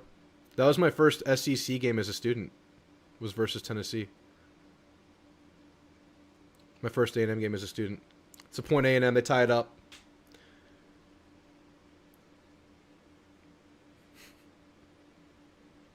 Dabo seems like a great culture fit in Ann Arbor. Dabo to Ann Arbor? Look, Dabo's going to win the bowl game and not change a thing because things are going so well at Clemson. They finished strong. They're on the right path. Fran to Michigan? That's what I'm hearing. Norman's not that great. Depending on the time of year, it's really cold. It's going to be in November, so I want to go, though. I don't know if I'll make the trip. I wanted to go to Notre Dame this year, and I didn't make the trip. But I did go to Death Valley because it was drivable. My buddy sent a text from a former Notre Dame writer that Notre Dame had a handshake deal with Elko once Freeman goes to NFL. That seems legit. Seems legit, man.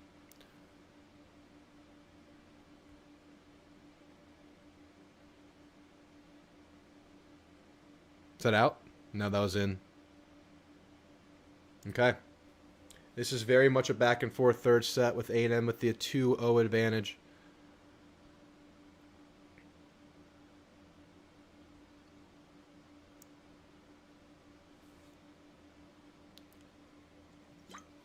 How common are reverse sweeps in volleyball? How common are they? They happen a lot?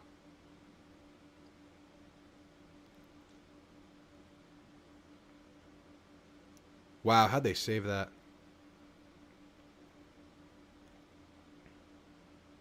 Wow. Wow. All right. Look good right there for Pitt. I can't even see the ball when 5 hits it. I know.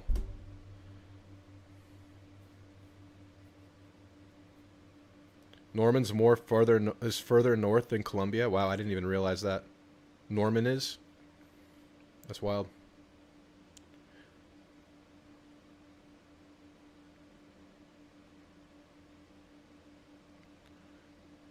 Another point for Pitt. We've seen both teams come back to 3-4 point deficits, but got to do it. We reverse sweep Louisville to get back to Nebraska. Yeah. But does it happen a lot? I feel like it must be pretty common.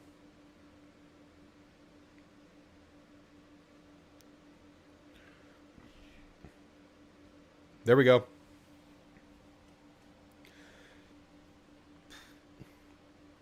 I hope Michigan hires BK. He's basically Kevin Sumlin, which is wild to say. Basically Kevin Sumlin. I think Kevin Sumlin had that brand of coolness was like his thing, and BK is not. But I can see some of that in the outcome.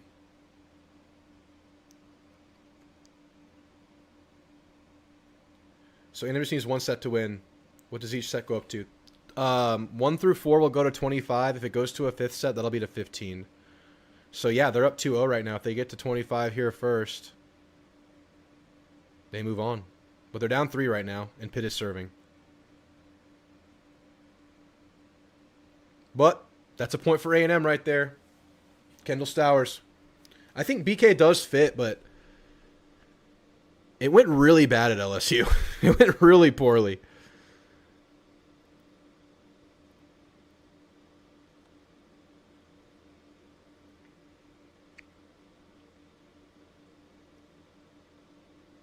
Another point A&M. All right. Here we go. Here's a run.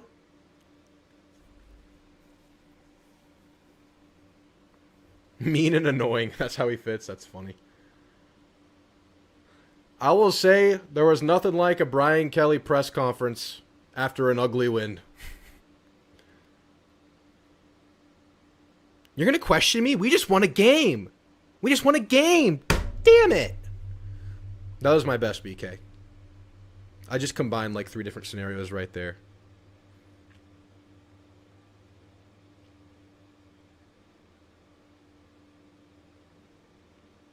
A&M ties it up. And there's another point for A&M with the lead. Let's go. This is surreal. It's like happening so fast. These games this game flies by.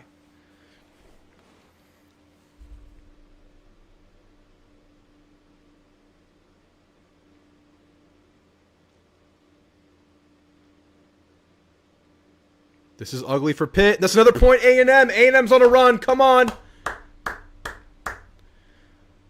But I expect another run from Pitt in here. There's a timeout from Pitt.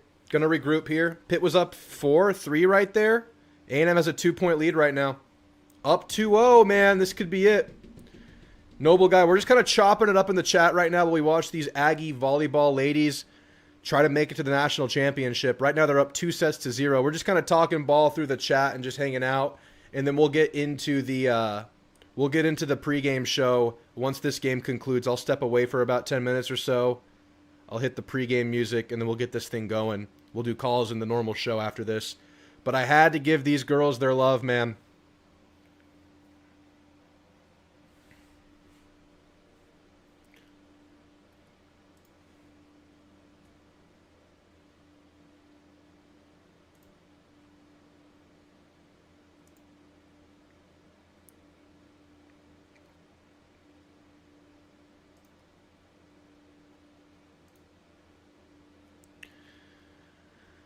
Wisconsin or Kentucky is tonight.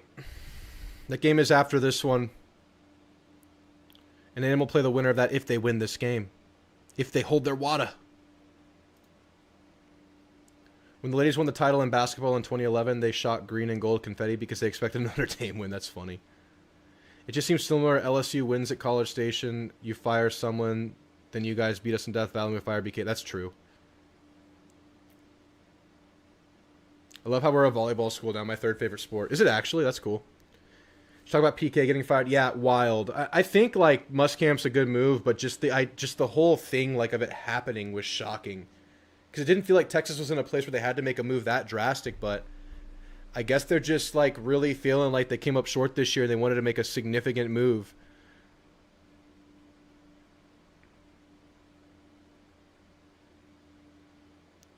Muschamp. I'm going to call him Muskamp forever, just to troll. Is A&M better than Whiskey and Kentucky? That's why you play the game. No one would have thought anyone was better than Nebraska, and A&M was, so it's possible. Me knowing nothing to say that. It's like just what I deduce. A&M serves it out of bounds.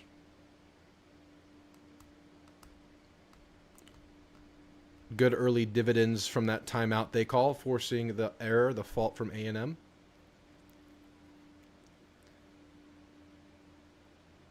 Babcock, their superstar player, serving. Wow.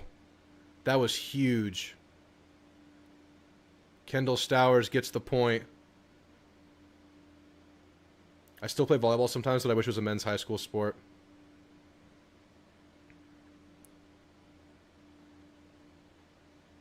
Damn, Kendall Stowers. Now Stowers is serving for A&M up 2. Also up 2 sets.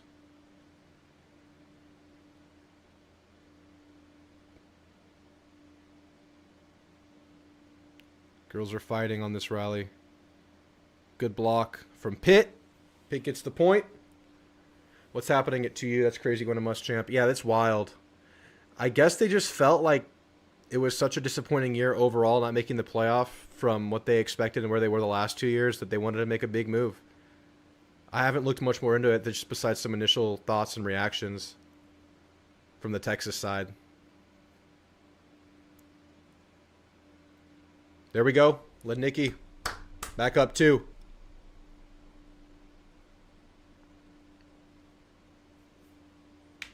Yeah, they were good against the rivals, right? They got OU and A&M, so wild. I don't know. It's just kind of... It feels drastic to me, but... Their defense in the mid-portion... They obviously played well against A&M, but before that game... They're going to call that out? No, they called it in. Okay, A&M's up 3. Their defense looked very discombobulated in the middle portion of the year. Texas's did. And I understand moving on from Aquina, their secondary coach. They also moved off of him. That one made sense, but PK was wild to me.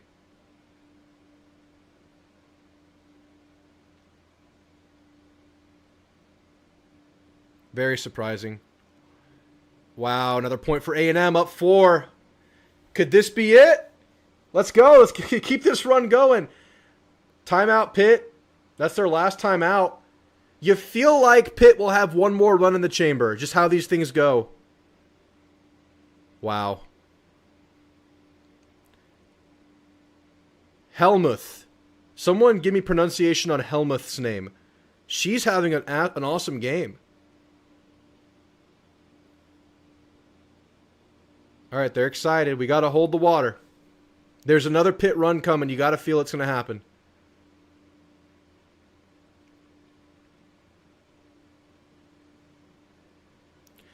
It's so crazy how, like, I've noticed with the girls' demeanor, like, they can laugh and, like, talk about things in the huddle and smile about things, and the guys are all, like, mad and, like, angry and, like, intense. And then these girls can smile and laugh about things and then just go play, like, really well right afterwards. Just totally different demeanor. It's interesting. Helmuth? Okay, I'll go with that. She's badass.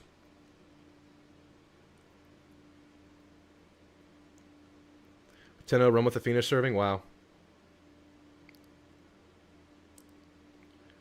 Every time we get a great spike, realize that it was probably a great set by Maddie Week, Aggie setter. Give her love.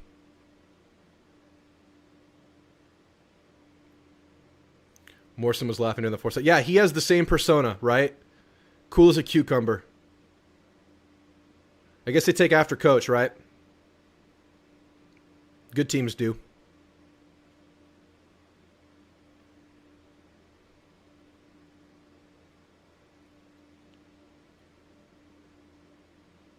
We're all dying and they're just loosey-goosey laughing it up.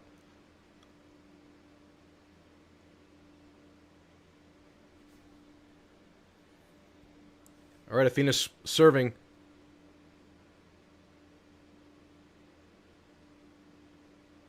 All right. Pitt answers. Pitt gets the point. Get Athena off the serve. You should go to a club volleyball national qualifier. Sometimes 1:30 volleyball games going on at the same time in the same building. That's crazy. Walk.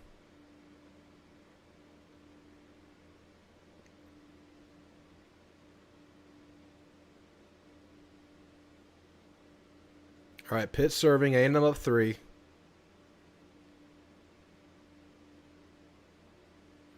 A&M point.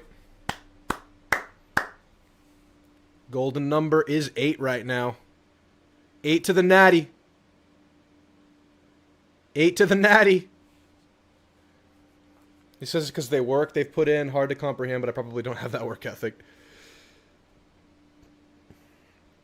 Just to be an athlete at this level, I guess you have to be otherworldly. There's the serve for A&M. It's a point for Pitt. A Viking for a bride. That's funny.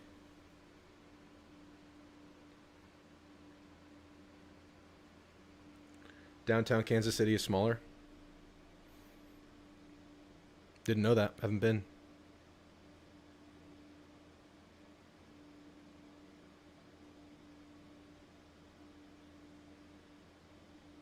Another point for Pitt. All right. We expected one Pitt run here. You're going to have to battle this thing out late.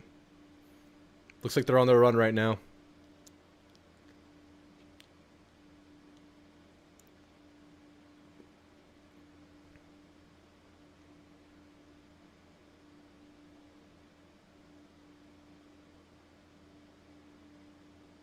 Ooh, good block. 1 point game. Clearly the Pitt run right now. Timeout A&M. All right. This is where you regroup and get it back. I'll be right back.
And we're back. These games move so fast. I love it. My stream of the game is 24 seconds ahead of mine. Pause me. You should pause me. Let your game catch up, then hit play. It's hard to do it without a clock, though. Really hard. All right, guys, remember, after this game concludes, whenever that might be, we're going to go away for about 10, 15 minutes. We're going to play some pre-show music, and we're going to come back and do a college football preview show for the game. We'll take calls. I'll give you my wish list for the game. I'll talk about the game, set the stage. Do all that fun stuff we usually do on a Thursday night.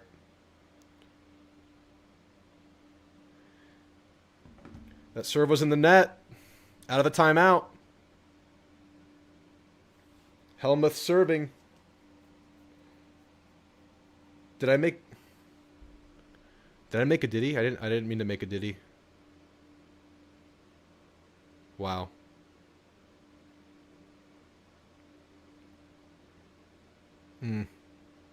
Touched by A&M.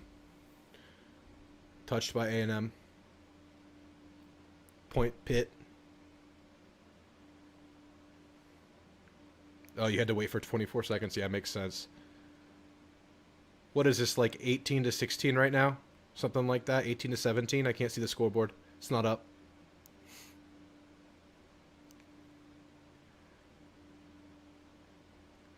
Oh, pause me. Pitt serving.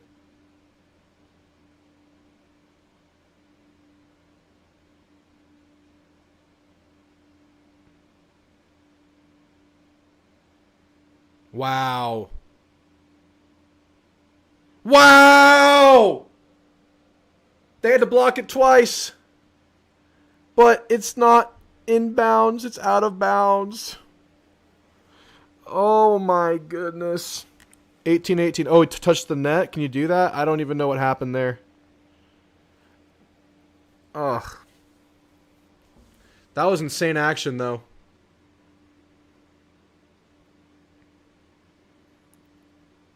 That's a point, right? That's definitely a point for A&M. Okay.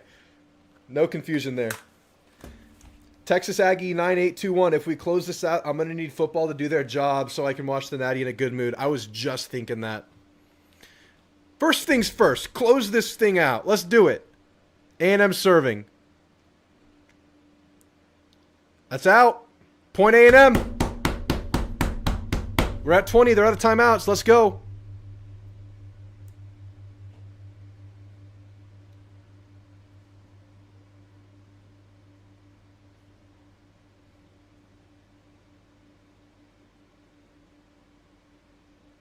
What? All right, that's a point for Pitt.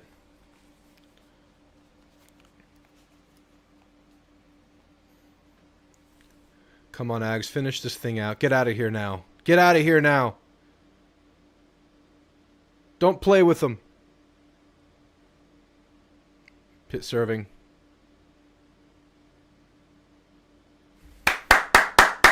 "21. 21, come on.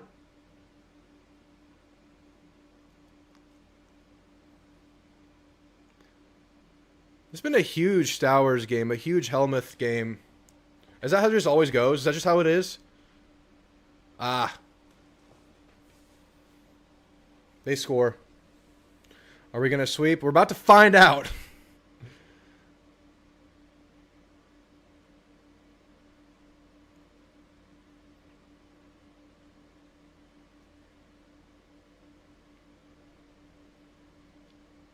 Pitt serves. How did they save this? Okay, point A&M. 3 away to the Natty.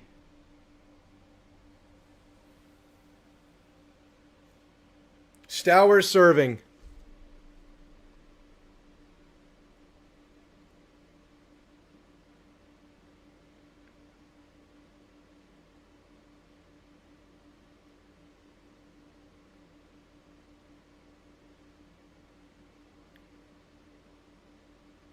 Big block! 2 away. 2. 2 away from the natty.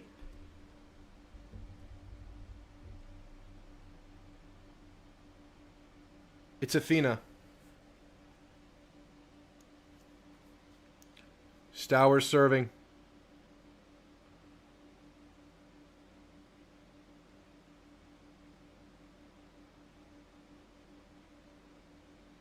Oh, they touch it! She did not need to touch it!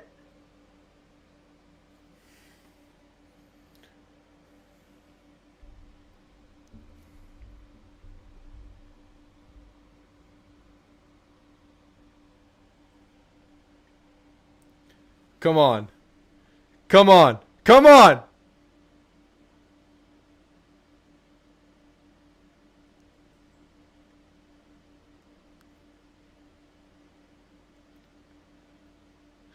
These girls are going to the natty! I have to spoil it. How could I not? We're going! We're going!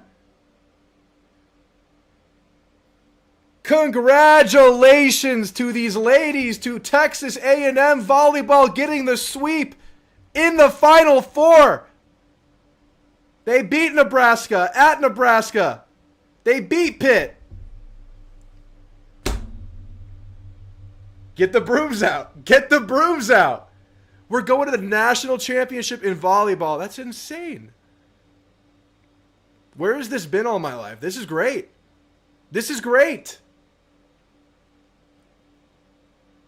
It's been nothing but good omens this week, guys. It's been nothing but good vibes from the sports. Basketball wins. Volleyball gets 2 wins. Guess who's up next? Guess who's up next? Who's next? Aggie football is next. Pitt hadn't been swept all year. My goodness. My goodness. Gig 'em Aggies. Jay says win. What is love, baby? Don't hurt me. Get out the broom, says Danifest Mestany. BTTS says let's go. Noah too wavy with the we did it. We did do it. They did it. These girls did it. Athena. Indeed.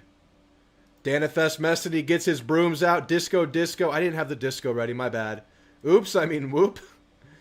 Morrison's a jam genius, I tell you. He's a genius! Jamie Morrison is coach of the year for a good reason. Hell yeah, says BTTS. Jackson says, let's go. J. Paul with the whoop. Pitt hadn't been swept. It was actually really entertaining to watch. It's so good to watch. It's so good to watch. This is amazing. We got to keep watching. We got to keep watching. I'm so invested in volleyball. I know. We need the win on Saturday so we can watch Sunday just Zen mode. Let's win the natty on Sunday. We're going to the natty. Where's the natty at, guys? Where's the natty located? I could probably find out real quick.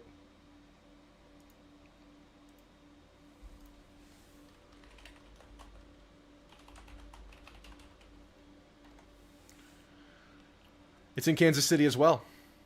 Yeah, Kentucky or Wisconsin. Wow, guys. Congrats to these girls. Congrats to Jamie Morrison. But they got one more. They got one more job to do, right? It's Wisconsin, it's Kentucky, and it's on Sunday. But we need a win on Saturday before we get there to make this the ultimate Aggie athletics week. And we're going to talk all about that game in just a minute. I'm going to step away for about 10-15 minutes, get prepped for the show. And we're going to come right back here in this stream. Don't go anywhere. And we're going to get our final preview for Texas A&M versus Miami in Kyle Field this Saturday. Don't go anywhere, guys. We will be back very, very soon. I'll say, let's say 7:40, okay? 7:40 return time.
United, that's the Aggie team. He's going to go and rough and tough.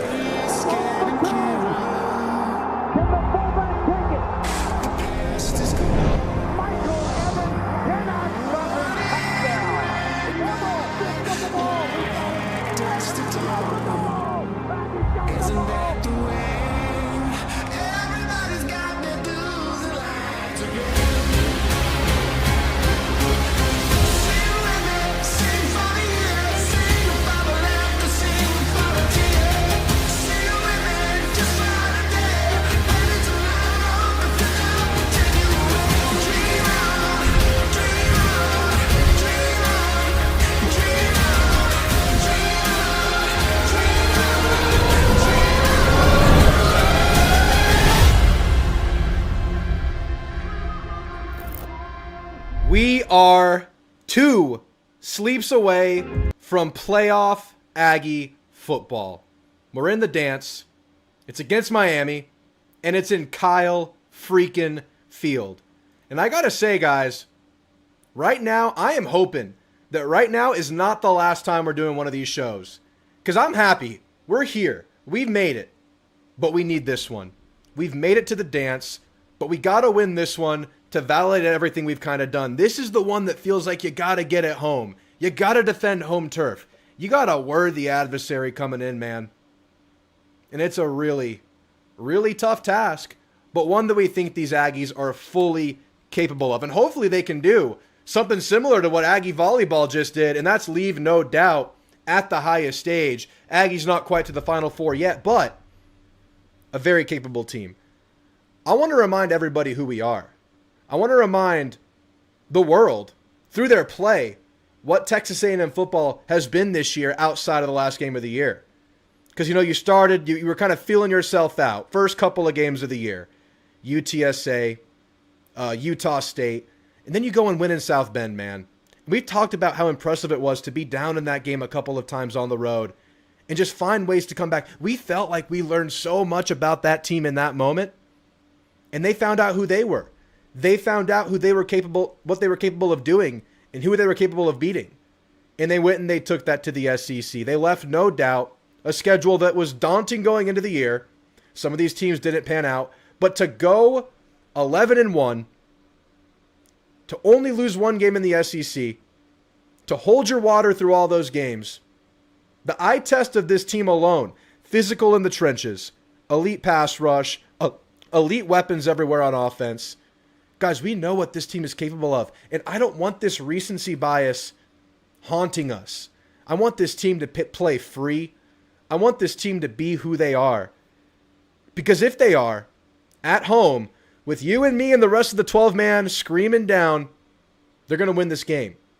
But you got to go and do it, and we are just 2 nights away. Guys, welcome in to hopefully not the last episode of the Thursday call-in show. Thank you guys for being here. We just got off the Aggie volleyball watch party. We just saw that A&M's going to be rocking some classic maroon, white unis. You know, they teased some black stuff throughout the week with the social media stuff. But the only black that's going to be on the jersey, and it's a really nice touch, is that beautiful college football playoff logo on the shoulder. But guys, I want to hear from you. I only have one person waiting in the call-in room. Y'all call in tonight and give me your score predictions for the playoff. I want to hear from you for a chance to win the Marcel Reed card, of which I still have so many. We haven't won them yet. They're still available. And to make that damn Hall of Fame behind my head right there, you want to be immortalized on the show, call in with a correct score prediction. We'll take as many calls as we can get tonight. Guys, let's say what's up to everybody in the chat. I know we've been hanging out for a while here watching volleyball, but I'll say what's up to everybody that's here. Broken Coast Outdoors, 38-23 Ags. A 2-score win? That would be beautiful, man. I mean, it would be really tough to do that against this opponent, but at home, Kyle Field bearing down, I think there's a world where you can like have kind of a lead and pull away late, and I think playing with a lead might be critical for A&M in this game, and I'll talk about that more in a second when I get into my I'm going to do my wish list for the game, but I'm also going to do like my X factors in this game, because I think these things are pretty critical for A&M's success in this one. We'll talk about that in a second. I love that score prediction. If that happens, I'm going to be, doing crazy things after the win. Carl V, good to see you. 27-24 Ags. Love it. Jay Fuller with the 42-26 Ags to the Cotton Bowl. Good to see you, man. I love that score. If we're winning by a couple of scores going away, the confidence we'll have, man, we'll feel so good. We'll feel so freaking good. West Texas Aggie fan, 41-17. Some confident picks tonight. I'm liking it. I'm liking it. As I say that, James Ellis goes with the Miami pick, 27-24. And while I don't agree and I'm not picking that, it's a tough game, guys. It's a tough game. So we will see. I'll keep reading off scores. Y'all keep throwing them in there. I want to say what's up to everybody that's here. Noah 2 Wavy, good to see you. You were here earlier, 35-21 Ags. I love it. Good to see you, Ol Army. Good to see you, Ag1, E91, Jay Fuller, BTTS, all of y'all hanging out here on a Thursday night, 2 nights before the game. Noble guy. Beat the hell out of them. Non-existent, can't fill stadium, didn't go to school fans. Damn, Noble, you're coming out hot tonight. Can't wait to hear from you, Noble. Sam says 28-17 Aggies. I think it's possible a team can win this game by 10. Not any kind of domination, but a game where you score late and you go ahead. And in my score prediction, I went 28-27. A&M able to hold Miami to a couple of field goals in the game. Of course, A&M's red zone defense has not been great, but a good red zone, situation for A&M is holding them to field goals. I have that, and then I have A&M winning this game late by way of pass rush and Kyle Field bearing down on the Miami offense in must-pass situations in crunch time in this game. But I'm going to go ahead and give you guys my wish list. I have a lot of wishes in life and I have a lot of wishes in this game. But I think everything I have laid out here is pretty damn important in this game. This is more so keys to the game than just wish list today, because I think these things are all huge. And this is one that I haven't really talked about yet. And in talking to Coach Coop, the Miami content creator, about this game and how they feel about their team, and just looking at Carson Beck.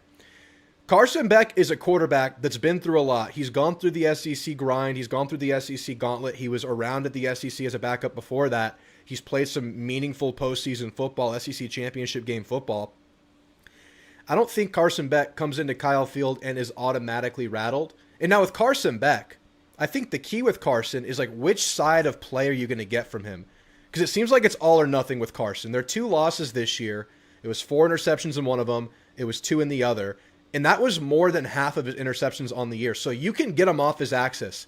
I don't think it just happens that way from the rip. I think the start to this game and kind of the way the tone is set in the first half of this game is always important. But with a quarterback like this, a veteran pocket passing quarterback that can be thrown off his axis, I think if A&M can find a way to play with any kind of lead early in this game, make Miami feel like time is starting to roll out in the second half, make them feel like they have to start passing the ball as early as possible. And I think it's going to be hard to go up 2 scores in this game, but if you can, that's when Kyle Field makes the biggest difference. You get them in these passing scenarios. You make the crowd very, very important to the plays that are being had. So I think the start to this game, as any road underdog game would go, is so important in this one. So no sloppy, slow starts. I will say, after watching most of Miami's games from the season, in their 4-game hot streak to close the year out, I think 3 out of 4, they kind of had choppy starts. Of course, they dominated those games, but they didn't start those games clicking. I think if we can force them into that, that helps A&M so much. All right, let's move into my defensive keys, my defensive wish list. And it's very simple, guys. It's very simple. I don't think the A&M defense lacks in talent, in physicality. They lack in turnovers a little bit. If you can force those, great. But I think what you can really control is just the discipline you play with. I mean, how many gap fit issues are you going to be okay with on a year? When is enough enough? When are you going to stop misfitting? When are you going to start 2-gapping consistently at the defensive line position? And there are times in the year where Regis and Nunedum are tremendous 2-gappers, where Cassius Howell has shown that he's made tremendous strides as a run defender. But in this game where it's win or go home or win or stay home, you got to bring the most disciplined game you've played all year. Gerard Pringle has come on for Miami. He's a difference maker for this offense. He's a guy that gets past that first line of defense at will, just with speed and pop. He just gets right through that first line. Very, very agile, great acceleration from this young freshman back. And the D-line's going to have a huge role here, the linebackers too. And there's a chance this thing gets to the 3rd level at times, and I think the safeties are going to have a very important game of tackling and supporting the run, especially when they're going in the Malley Cat. That's Malachi Toney in the Wildcat. I see Coach Coop in here. I'll give you the refund if Miami loses. I'll do it for you. But he called it the Mally Cat. That's what they're calling it over there in those parts. Malachi Toney, obviously an elite player. He's going to line up at Wildcat. And in those situations, there are going to be extra blockers in front of him. And the players that have to make the tackles are Marcus Radcliffe, Dalton Brooks, and Bryce Anderson, who is back this game. And we think he's probably pretty healthy because it sounds like the decision to redshirt was earlier in the year, maybe the last few games or so. So we should hit the ground running. He'll be in the rotation. Who knows how much he plays. But these guys have to be on their game. You know, we've seen a couple of bad angles from these guys. I would say Brooks has come a long way, but still the mistakes can be there. You have to tackle well and gap fill, run support really, really well at the safety and nickel position this game. So safeties, I'm putting it on them a little bit in this one. I just know how Miami's going to attack. They're going to get those extra blockers. But if we're talking about safeties, we're talking about tackling, and we were just talking about discipline, and we're just talking about the Mally Cat, you have to have the discipline to defend this offense that will get really, really tricky with it. You know, they'll run up in Wildcat, and they'll run Toney a couple times, and he'll look like he's running, and he'll just throw a ball. He has arm angles, man. Malachi Toney's a high school quarterback. This guy can throw the ball around oncoming defenders. So it's going to be really important that more so than just kind of contacting him or whatever, force him to make those kinds of, you know, heroic passes. You have to stay on coverage. You have to understand whenever Toney is eligible as a passer, however he might touch the ball. So defense, guys, what do y'all expect from this defense this game? It's a tough ask. You know, they have a veteran quarterback. They have one of the best players in the country, Malachi Toney. Their offensive line, who I haven't even talked about yet, might be the best offensive line in the country. They certainly have an argument. It's the biggest test for the defense all year at the biggest stage, but they will have the best crowd atmosphere of the year to back them up. Let's talk about the offense. And my number one overarching goal for this game is to not let Marcel Reed be in a position where he has to go out there and be a hero. We don't want, like, Marcel's skill set of avoiding sacks and navigating those and at least throwing the ball away if it's accurate or not, just avoiding sacks is great, but you don't want to be in that this game, right? I think early downs, and this is so obvious, you need to be in a situation where you're not dropping back. This pocket will collapse with Ruben Bain and Akeem Mesidor and a plethora of defensive tackles that I don't know if they create as much havoc as A&M's front does, but they certainly collapse and make the pocket disgusting, as good as anybody I've ever seen in college football. These guys are so strong. They're so rigid. You don't want to be in these sure passing downs. And that is the same for both teams. That is a goal. You know, these two quarterbacks, you talk about how different they are. They're similar in that the mistakes can come under pressure. And for Marcel, if you look at the numbers, it's really weird. Some of his biggest mistakes come under pressure. Some of his biggest hero balls also come under pressure. I would just like to avoid that situation altogether. And that could come by running game, right? I think another big X factor everybody knows about this game is who can establish the run. It's A&M with the good running game, Miami with elite running defense, Miami with kind of the mid-tier running game, A&M with a lackluster run defense. Who can establish it? And for A&M, it's as simple as, to me, can Ruben Owens and E.J. Smith just play a little bit better than they played against Texas? Because we had too many running back mistakes in that game. I think in that game with a very physical defensive line that Texas has, they have a good defensive line. I thought the run blocking was good enough. I thought it was blocked better than the running back productivity indicated. I will say that. I've said it in pretty much every video I've put out since the game. If those guys are the ones that get the bulk of the carries, and we think they will, they have to be good. And then, of course, you have to ask, how much is Moss able to go, if he is indeed able to go? We have a good feeling that he'll be able to go. He's still questionable. We don't know for sure. It sounds like it's leaning to a yes. I mean, is it 5 carries? Is it 8 carries? Because if it's 5 to 8 carries, that's like situational Moss. That's not like steady heartbeat Moss. But if he plays as much as we've seen him practicing, like we've seen practice clips of him dating back to the South Carolina prep week, if that's really what he's been doing, and you can get 15 to 20 reps out of Moss, and that's ambitious, I mean, that changes everything for you because we know what Moss can be.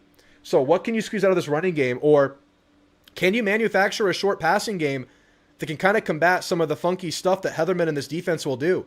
Because I've talked about this. Miami is known for their front four, right? These guys are elite.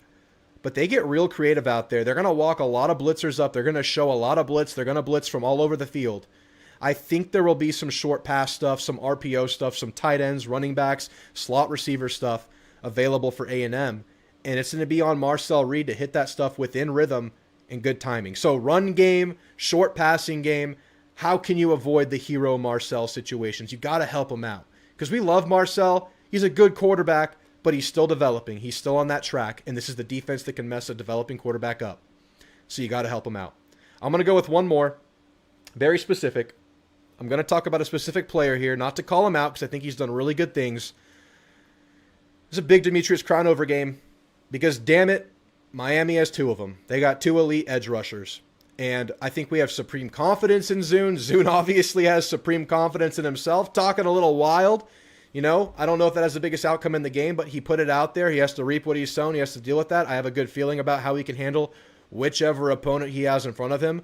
But with Crownover, I think physically he's in a good place. I think run blocking wise he's in a good place. But we saw versus Texas the most recent game. Some of those twists, some of those stunts, some of that show blitz stuff, that stuff has gotten to Crownover a little bit. And Heatherman's going to do that. And they have elite players. So Crownover, communication with the guard, the tight end, the running back, all that stuff on that right side. I'll be watching that right side like a hawk. So guys, go ahead and throw in the chat. If I missed anything that you think is vitally important to this game, that you think needs to be said here on the last show we're going to do, I want to hear it now. And if you haven't done that, do it or jump into the call-ins. They're open right now. We'll go as long as we can tonight if anybody wants to call in and give their score prediction for a chance to win the card and make the Hall of Fame. Let's read through chat. Death says 21-24 Aggies with a walk-off field goal and redemption for Bond. Okay, we have Bond winning the job back this weekend. I don't know where they're going to go with it. I think it's up in the air. Last we saw, Bond wasn't the guy. Zirkle had won it back in the last couple of games, but Zirkle got blocked once and missed one. So where are they going to land here? If you have faith in Bond, that does help A&M a lot. In all the previews we've done this week, we haven't talked a lot about field goal kicking, and that's obviously so huge for A&M. Over-under on Miami false starts. I think they're going to be pretty ready. I think they're going to be more limited than we hope for. But that's why I think kind of game flow is so important to kind of get to a position where they're in that situation more often.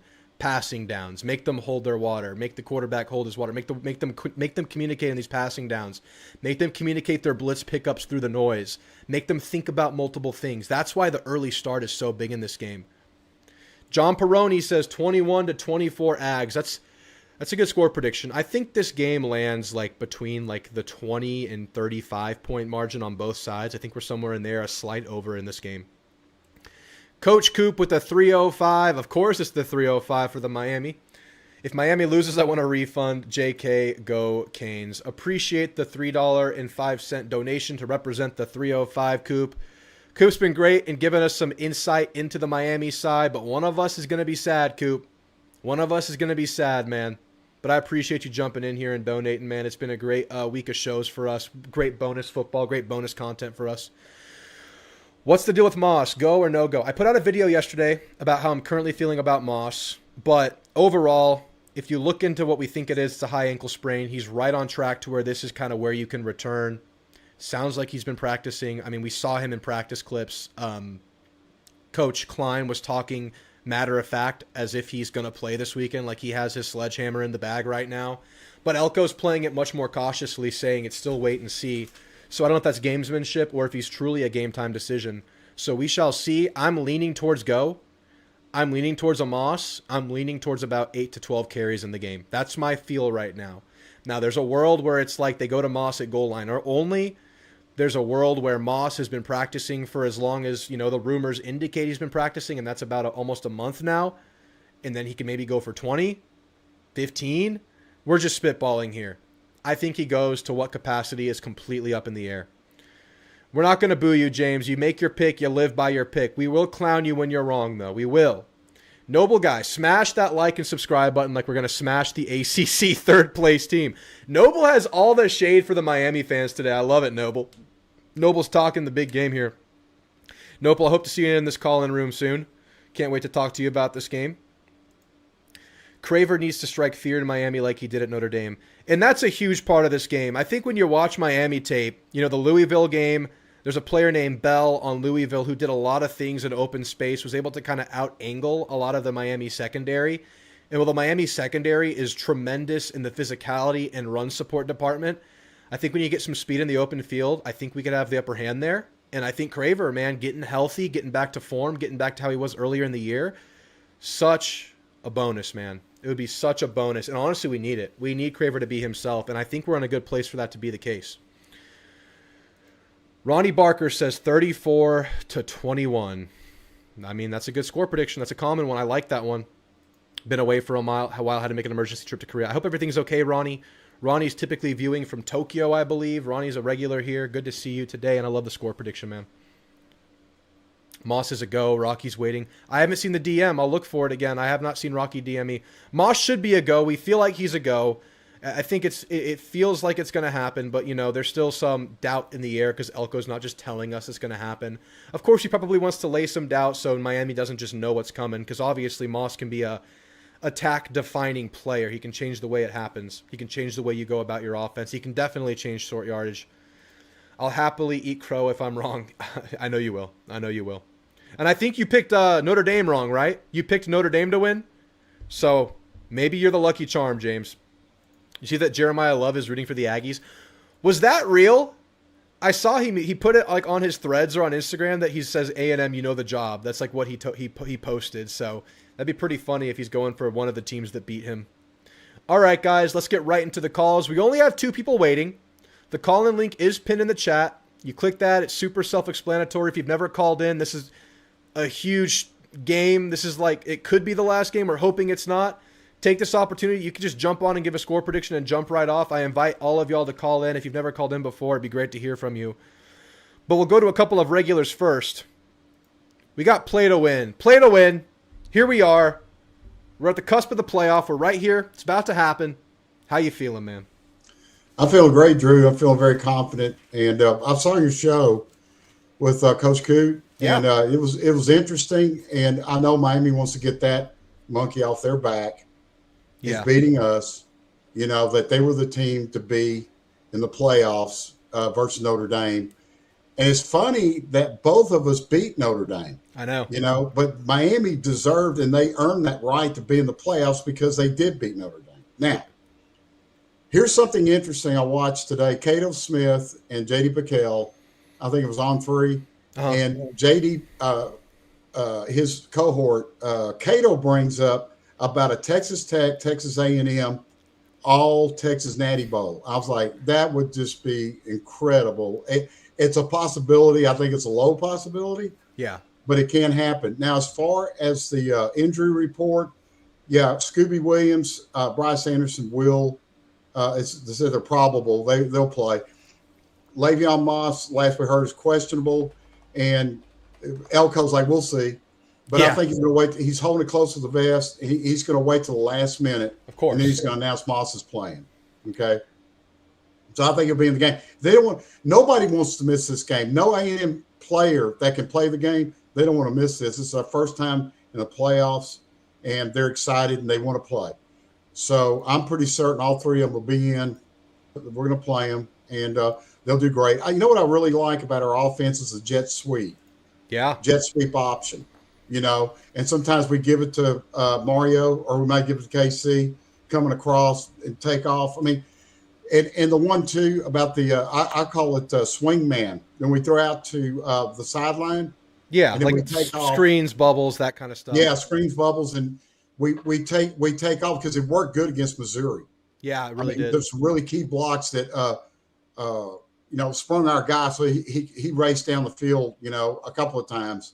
I think one for a touchdown, and then maybe some, trick plays. Let's get some trick plays in there. Maybe another fake punt, maybe, because it only worked. We only did it once this year and it worked, I actually really like the plays you're describing there, because I think that's the kind of stuff that could possibly work against Miami is some of those receivers and open space stuff when you get the speed out there. Those guys are going to really do a good job, the DBs, in supporting quarterback run defense. They've done a great job of that all year, and they're going to be really good at supporting the run. But again, like I was talking about earlier, I think some of the stuff where you get speedy receivers in open field at times this year, that's been tough for Miami to deal with. Even through some of their wins, you've seen a couple of the jet sweeps and outside receiver stuff pop at times. And obviously, that's A&M's bag. That's some of the stuff that A&M's the best at in the country. So definitely want to lean on that stuff. Miami's looking out for that stuff. But if you get that could be a huge way to move the offense in chunks. Yeah, it's certain, is just catch them off guard, catch your defense off guard. And I don't think Carson Beck ain't much of a rushing quarterback. So I think our edge rushers, can take care of the backside of the field, the backfield. going to take care of the quarterback quickly. I mean, it's going to be 2.7 seconds. He's going to be on his back. So he's going to have to throw quick. He's going to be, we're going to pressure him into those quick throws. Yeah. And I'm pretty certain, and we'll see. We got the blitz packages. Jay Bateman is just ready to unleash. And we got to throw everything we got at him. We got to go for the trick plays on offense. The defense, we got to go for those great blitz packages. We got to go for, a defensive back rush, maybe a linebacker rush. Just different ways we can get to them. Instead of 4, we're running 6. Yeah, and you have to, because their offensive line is really freaking good. But that is what Elko and Bateman have made their money on this year. The defense has had its share of mistakes and problems, but the one thing they're really good at is creating creative blitz packages and countering whatever offensive lines are doing for protection.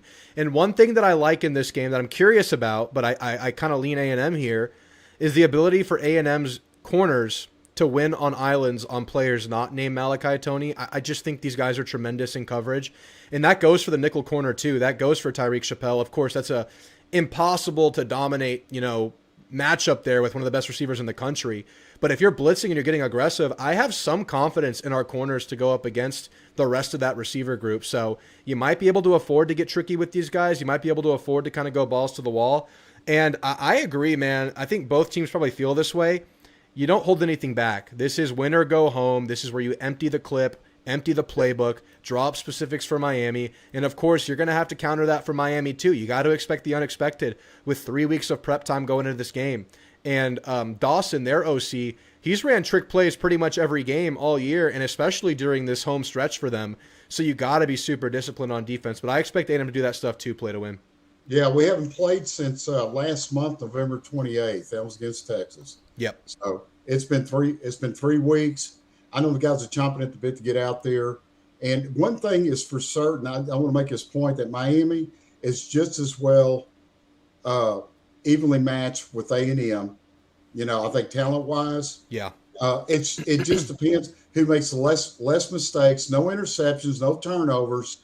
Maybe get a punt return, but KC run one back. It's just it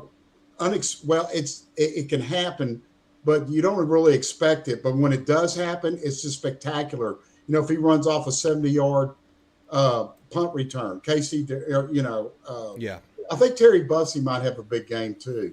I hope so, man. That'd be a bonus for sure. It would. Yeah, definitely would, because I saw his story, his interview, and that is one great young man, a great American, a great way he was raised in the church, and he lost some family members too. I want to say, I think he lost his mom, and he lost another family member, and he has shown great resilience. He's shown great sportsmanship, and he has shown himself to really peak this season as a great Aggie football player.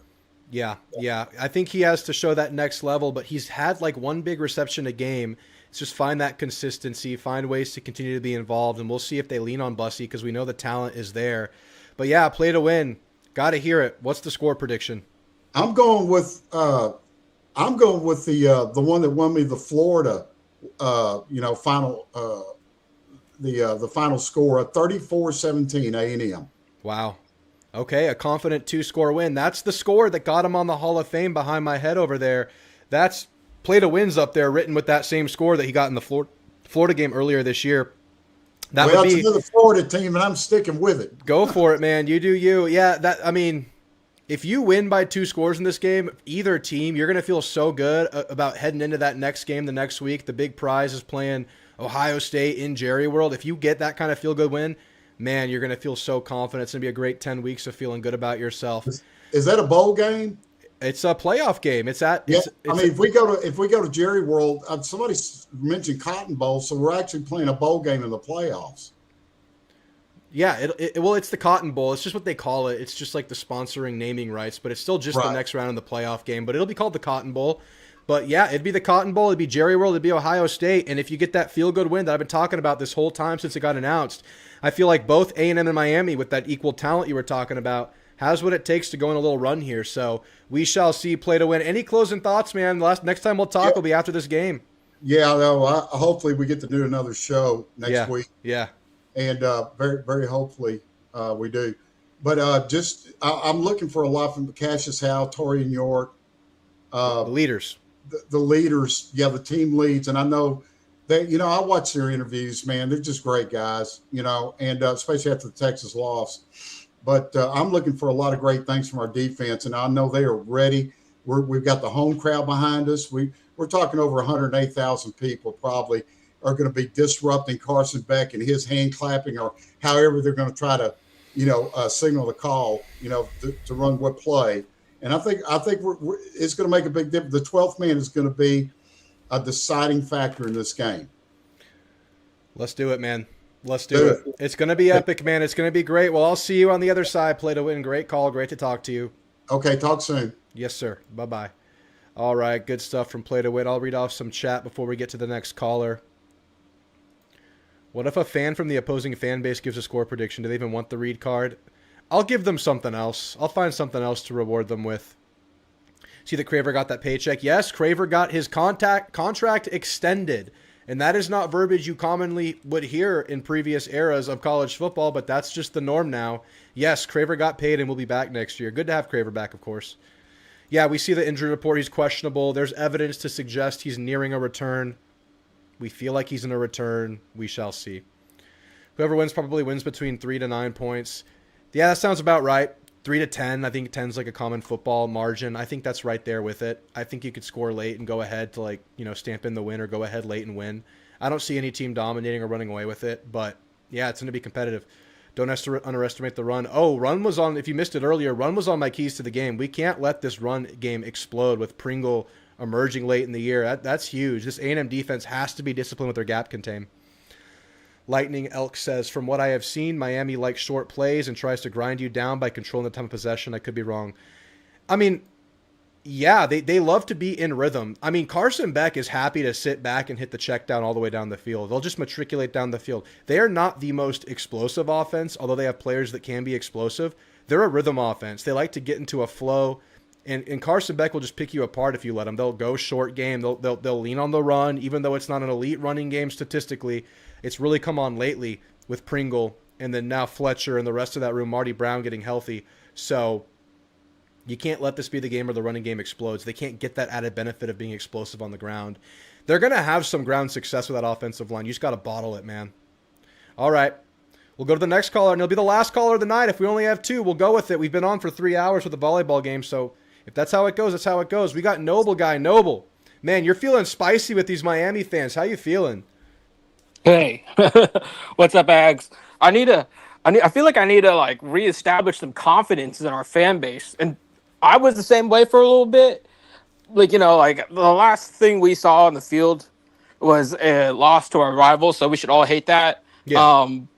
But if anything, and you pointed out, I didn't want to, but I made myself go rewatch the tape, and it just made me more mad because yes, Texas did some good things, but we just shot ourselves in the foot over and over and over again. Well, penalties were huge. I mean, 2 red zone false starts, the running backs making bad decisions and then tripping.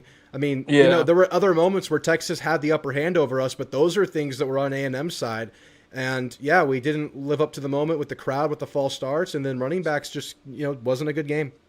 Yeah, and if I really hope the game doesn't go like the way the online discourse does, because we get bodied on the field if I see what our the kind of discourse online, and not all national pundits, but everyone's fading us. It's crazy. You'd think we went 9-3 and we're lucky to get into the playoff instead of being an 11-1 SEC team. I think this is the analysis for A&M, from the national perspective. In the most cases, not every case, but just what people see is okay, A&M went 11-0 to start the year, and they hadn't played anybody good, and then they lost the one good team they played. It's did you watch A&M during those good stretches? I mean, yeah, A&M played still some compare teams that our didn't have weak good years. resume to other people's resumes. Our resume is still better than Texas Tech's. And they're the number 4 seed or 3 seed in the country. Yeah, you can talk about resume, but just the eye test. I mean, the way this team played, how explosive it was, how this offense was able to find a running game without their lead back. I mean, just the ability to come back in games and just, things in the SEC, so many different ways. Teams slip up all the time, and A&M didn't. A&M was able to stay the course. A&M handled their business. A&M looked really good for a large stretch of this year. You just got to get back to that and remember who you are. Exactly, and you know what? Every fan base is going to talk, chirp up their own fan base, hype up their own fan base. That's the way it should be. But like, we need to do the same for ours at this point. I'm ready to see us, go out and kick ass.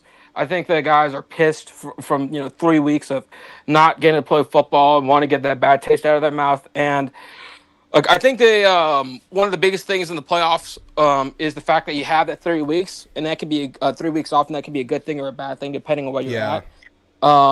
For us, I think it's a great thing. Yeah.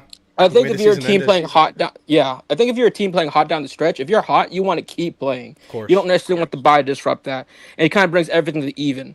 Whereas if you're, a team that might be getting cold like we were, that's a good time to reset. So if everything being even and we're at home, that those game dynamics in itself go a long way in our favor. The next part is like Miami hadn't played anybody, Paul. They ain't played nobody, Paul.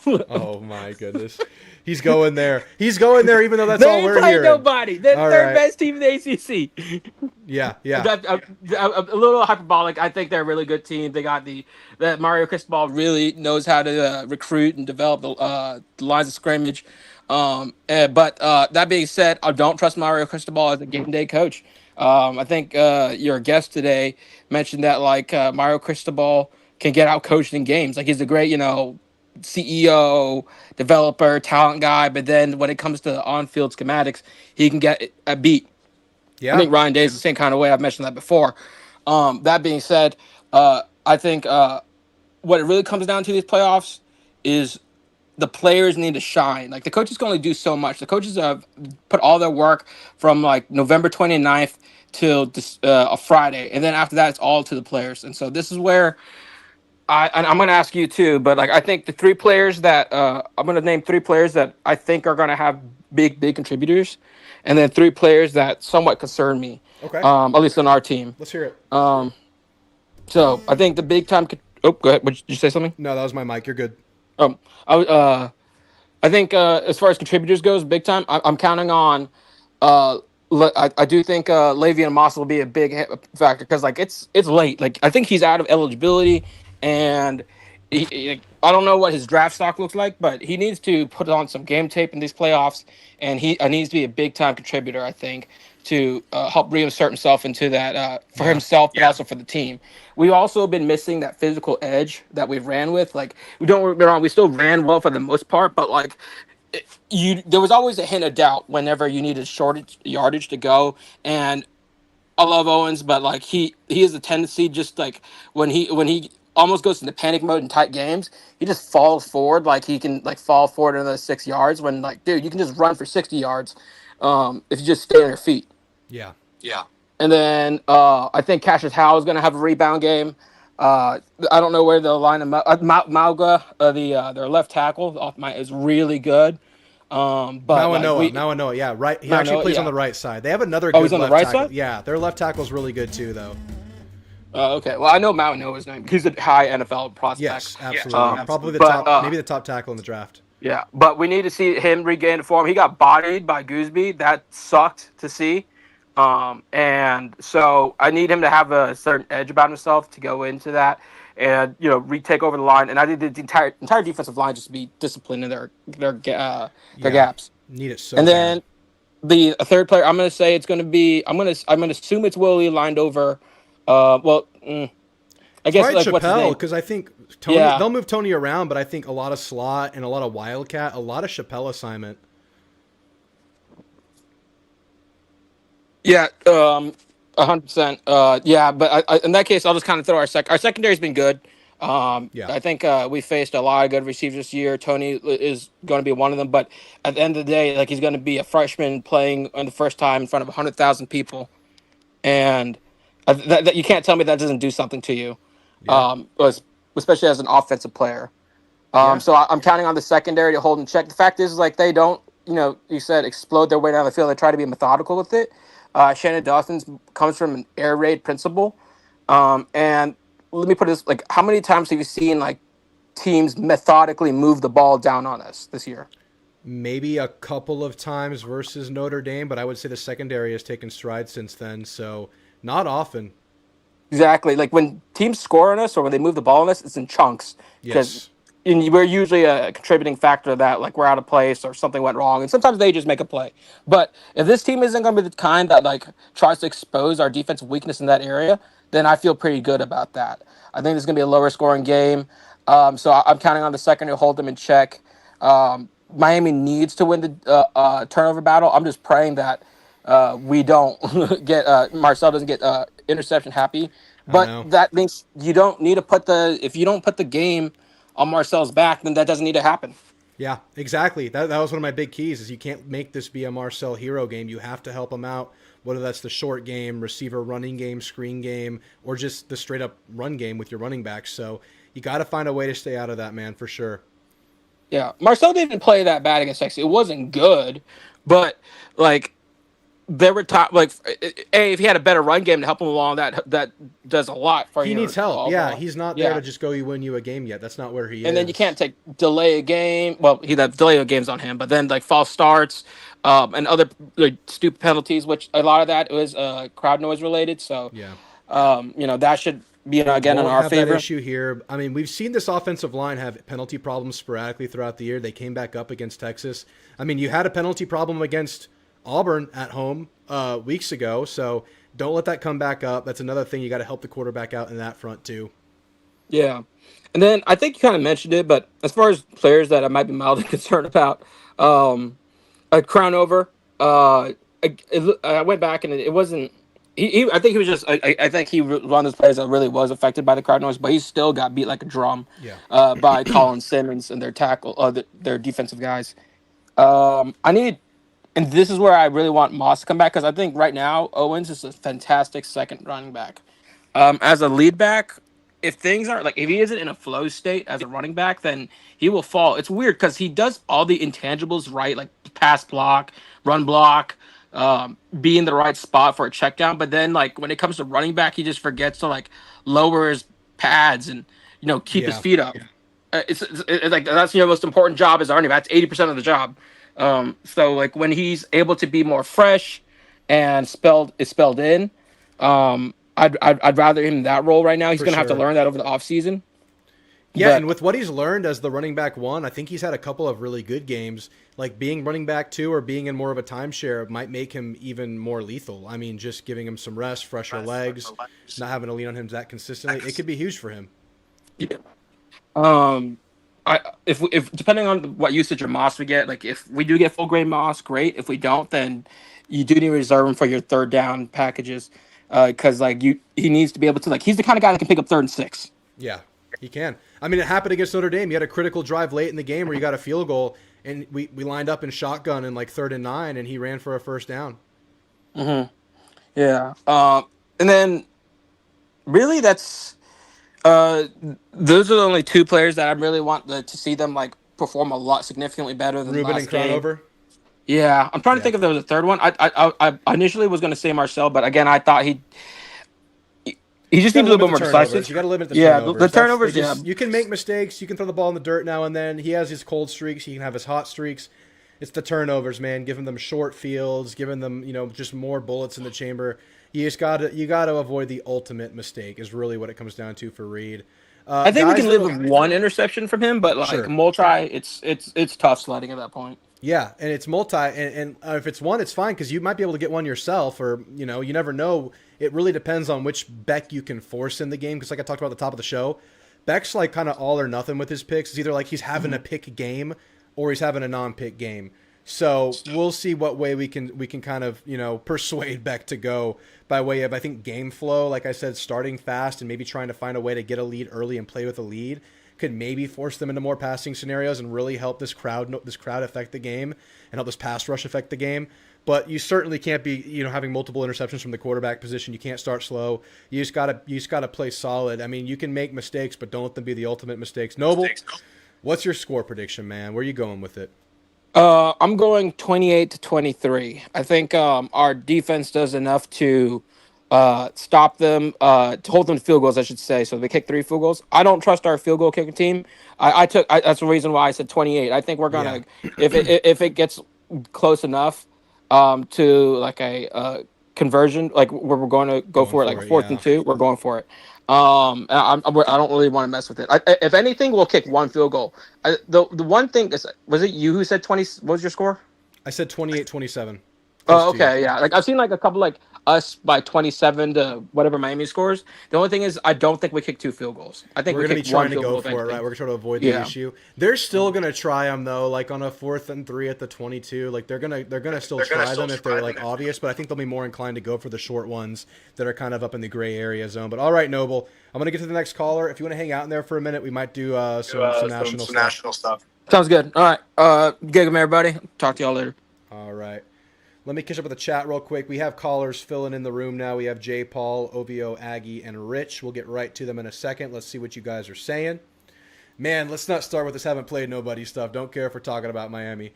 Yeah, I didn't want to touch on that at all because, we get that. Like, they're telling us that. I'm not going to throw it back out because it sucks. Like, I watch this team. We know what this team can do when they're playing well.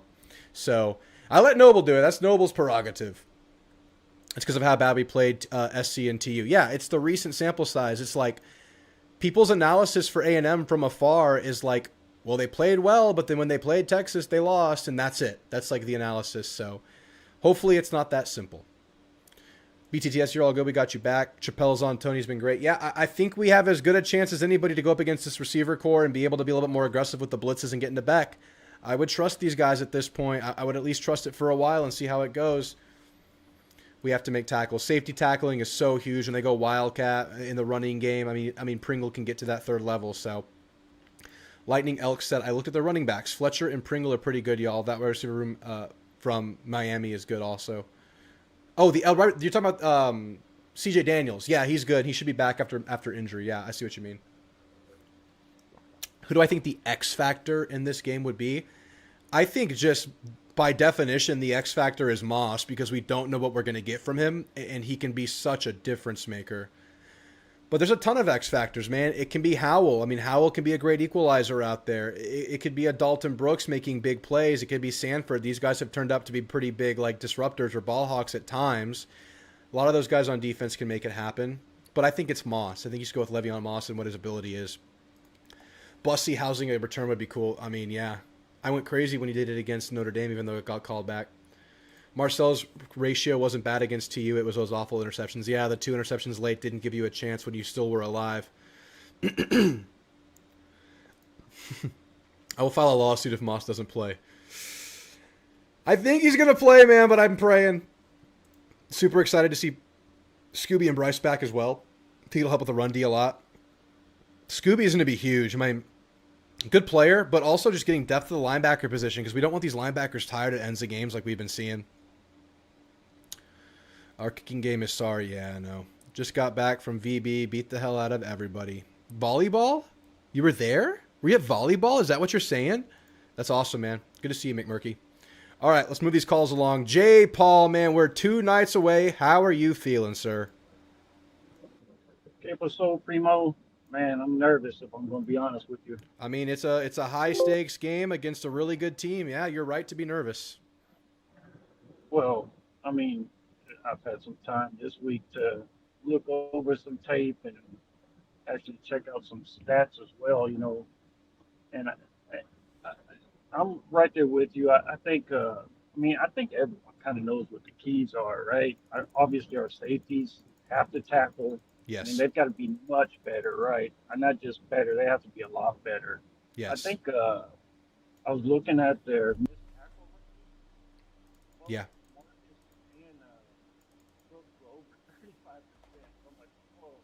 Yeah. That is like most P4 teams won't have a guy, with that type of numbers. But so hopefully they improve. I think we got to put them in situations where they need to improve. We can't just expect those guys to come up for 10 yards and make a tackle. They need to be there when the ball gets there, hopefully, because that's exactly what Miami's going to do, right? They're just going to throw those little 5-yard dinks. Yeah. Just hope they can break a tackle. But other than that, man, let me ask you something. Did you talk about the PK getting fired? Yeah, I talked about it a lot in the earlier part of the show. That was very surprising to me. I think the Muscamp hire is fine, but just the whole just deciding to fire the coach at this point shocked me. I think it's a total panic move, man. Like he's kind of like my home friends are arguing with me, but I think it's a panic move, and he's kind of being the fall guy there, 'Cause Yeah. obviously he's not going to replace the OC. Yeah, of course, right? Like that's what they're calling for, and that's not what's going to happen. Yeah, I mean, it was a down year compared to their expectations. I didn't think they bottomed out. The defense was really shaky in the mid portion of the year. Obviously, finished strong against us, but to make the move, I understand firing the DB's coach in Akina, but to fire the DC, it just feels like there was I don't know. I don't have the information. We'll learn more as the days goes on, but from afar, it's like you didn't do well this year. You disappointed this year overall, not making the playoff based on expectations. It felt like you just had to make a move, and you made a move. That's what it feels like from afar. Yeah, man, I don't want to talk too much about them, but I was just curious what you thought about it. I was shocked. Man, Yeah. I think we're going to be playing. I do want to put a slight correction out there on the stats you threw out. Brooks is a 30% missed tackle guy, and that's that's why I call him an X factor, like which way that goes. But Ratcliffe's a 10% missed tackle guy, so I don't want to do him dirty there. I think it was bad against Texas, though. He had his worst game of the year against Texas. Yeah, I don't know how I screwed that up then, but yeah, maybe it was just one game. I don't know. It probably But, was. I could see that. I looked at PFS, so I hope, and we've talked about this to death, but Klein puts, like y'all been saying, we can't have Marcel dropping back trying to win the Super Bowl on every throw. Right. And if you look at his numbers on straight dropbacks, I mean, he's in the hundreds. That's like, worse than FBS on just straight dropbacks. That's why the running game is so critical, because he's much more effective off play action, and you need some good running game to get that thing going. Well, I mean, we need some creativity there. If we're just trying to do dives, I mean, sure, we've got to do something different. I don't understand. Like we talked about this all year too. Why are we not running more jet sweeps? We ran 2 against Texas. One went for a touchdown. Yeah. They should be. We got to be able to draw those linebackers in. But I know Klein's not going to do it. I mean, he's just going to say, "Hey, I'm going with what got me here." And what was it, like 9 of the first 10 were dropbacks against Texas? Yeah, So I didn't like that. If he didn't do it then, I don't think he's going to do it now. Well, we'll see, man. I mean, it should be pull all the stops. It should be throw everything out for this game, but you could be right. We'll have to see where he goes with it. And yeah, just to add context to what you were talking about, I'll throw it on the screen, the PFF numbers real quick. Marcel Reed right here with no play action is a 56% passer. With play action, he's a 73% passer. And the yards per attempt bump up to 11, and when they're not, it's 7.5. So obviously that play action helps him out a lot in the running game, and like you said, creativity in the running game to get that thing going. Creativity overall could really just help this thing like not be in his hands to play hero ball, which is one of my big keys too. Yeah, I mean, like that Texas, that's actually what I picked for the score, 27-17. They did exactly to us what I was hoping we were going to do to them, Yeah. I mean, we just completely abandoned the run in the second half. Mm-hmm. And, I mean, I don't know if Klein kind of panicked in or what happened, but, yeah, I just hope the situation if that situation was too big for him, and that's another thing. I mean, how much is he really putting into this? You know what I mean? I mean, if I'm going to be a head coach at a P4 program, where's your loyalty going to lie to? Yeah, I also think he's a competitor, though. He's in this opportunity. We'll see which way it goes, man. I'm not gonna say that until we see the result. Well, I mean, it's just like anything. I mean, just like if you put in your 2 weeks notice for another job, yeah, you're a professional, right? But how much of your head and, energy are you actually expending on your current job? But I don't know. We'll see. But let me give you my score, man. I got to get off of here. And by the way, I think it's going to be Kentucky that we play Sunday. Yeah, that's going on here in about. That's going on now. Yeah, we'll see. Yeah, I'm pretty sure it's going to be Kentucky. But let me give you my score, man. I think it's going to be similar to what we saw with the Texas game. I can't foresee anyone really just running and gunning on this one. You know, I think both teams are going to try to slow it down and take the pressure off their QBs. So, and you know, hopefully, hopefully our defense can hold up. You know, obviously the more plays their offense run, that's just another play for us to bust the coverage. But I think we'll do some things different this time. You know, Yeah. I really hope so at least. But I'm gonna go 27-20 Ags. All right. That's right there with what I would think kind of in that scoring margin. Yeah, man. I mean, we'll see what they bring. We'll They bring in. I'm gonna go Zirkle. They went Zirkle. They went back to Zirkle. It seemed like they wanted it to be Zirkle from fall camp going forward. So I'm gonna say they go back to Zirkle, but that's a total guess. They're gonna go with who's hotter in practice, I'm sure, through these 3 weeks. They probably had open competition coming out of that Texas game. So I'm gonna bet Zirkle, but who knows? Whoever it is, like, please, let's just hit them. And just hit the 30-yarders. You know, let's not just Yeah. let's not Yeah, exactly. We can miss the 50s, whatever. Hit the ones you're supposed to hit. But all right, Jay, good call. We'll talk to you after. You have a good one, man. All right, buddy. Take care. All right. I think our running back room was beat up for TU, says Old Army. Yeah, we saw Ruben limp off a couple of times. He should be more healthy. Getting Le'Veon back is huge, obviously. Jesus and Cowboys. Score prediction. Aggies 28, Miami 27. Miami misses a late 2-point conversion. Gig 'em Aggies. Ooh, you went bold with it. I like it. Something was definitely off with the play calling in the second half with TU, but I don't know. In the first half, too, I just felt like we abandoned the run. I don't know if we didn't trust our team to run against their defense or what, but it felt like we abandoned the run. Regular jobs and sports are different. If you're a competitor, you still want to win it all. That's how I feel. I don't know if that's wishful thinking, but I feel the same way. Oh, yeah. Yeah, I see y'all talking about the Muschamp thing. That's wild. Yeah, I guess that's what it is, right? But EJ Smith had some good runs late. I don't know. Maybe go to him earlier. And we talked about this. Film guy brought it up, and we brought it up here. I mean, not to toot my own horn, but we saw it. Like, the runs were blocked well enough. I'll leave it there. I've been talking about that too much. All right, I see you're next, Rich, but OVO was in here first. He slipped out and jumped back in. We'll go right to OVO Aggie. OVO Aggie, how you feeling, man? What up? What up? What's going on? I got the only stat no one's talking about. It's the only one that matters. What's that? And I know ball. So here we go. So A&M all time is 267 and 145 with 27 ties against private schools. These private schools can't hang with us. We're absolutely going to dominate them.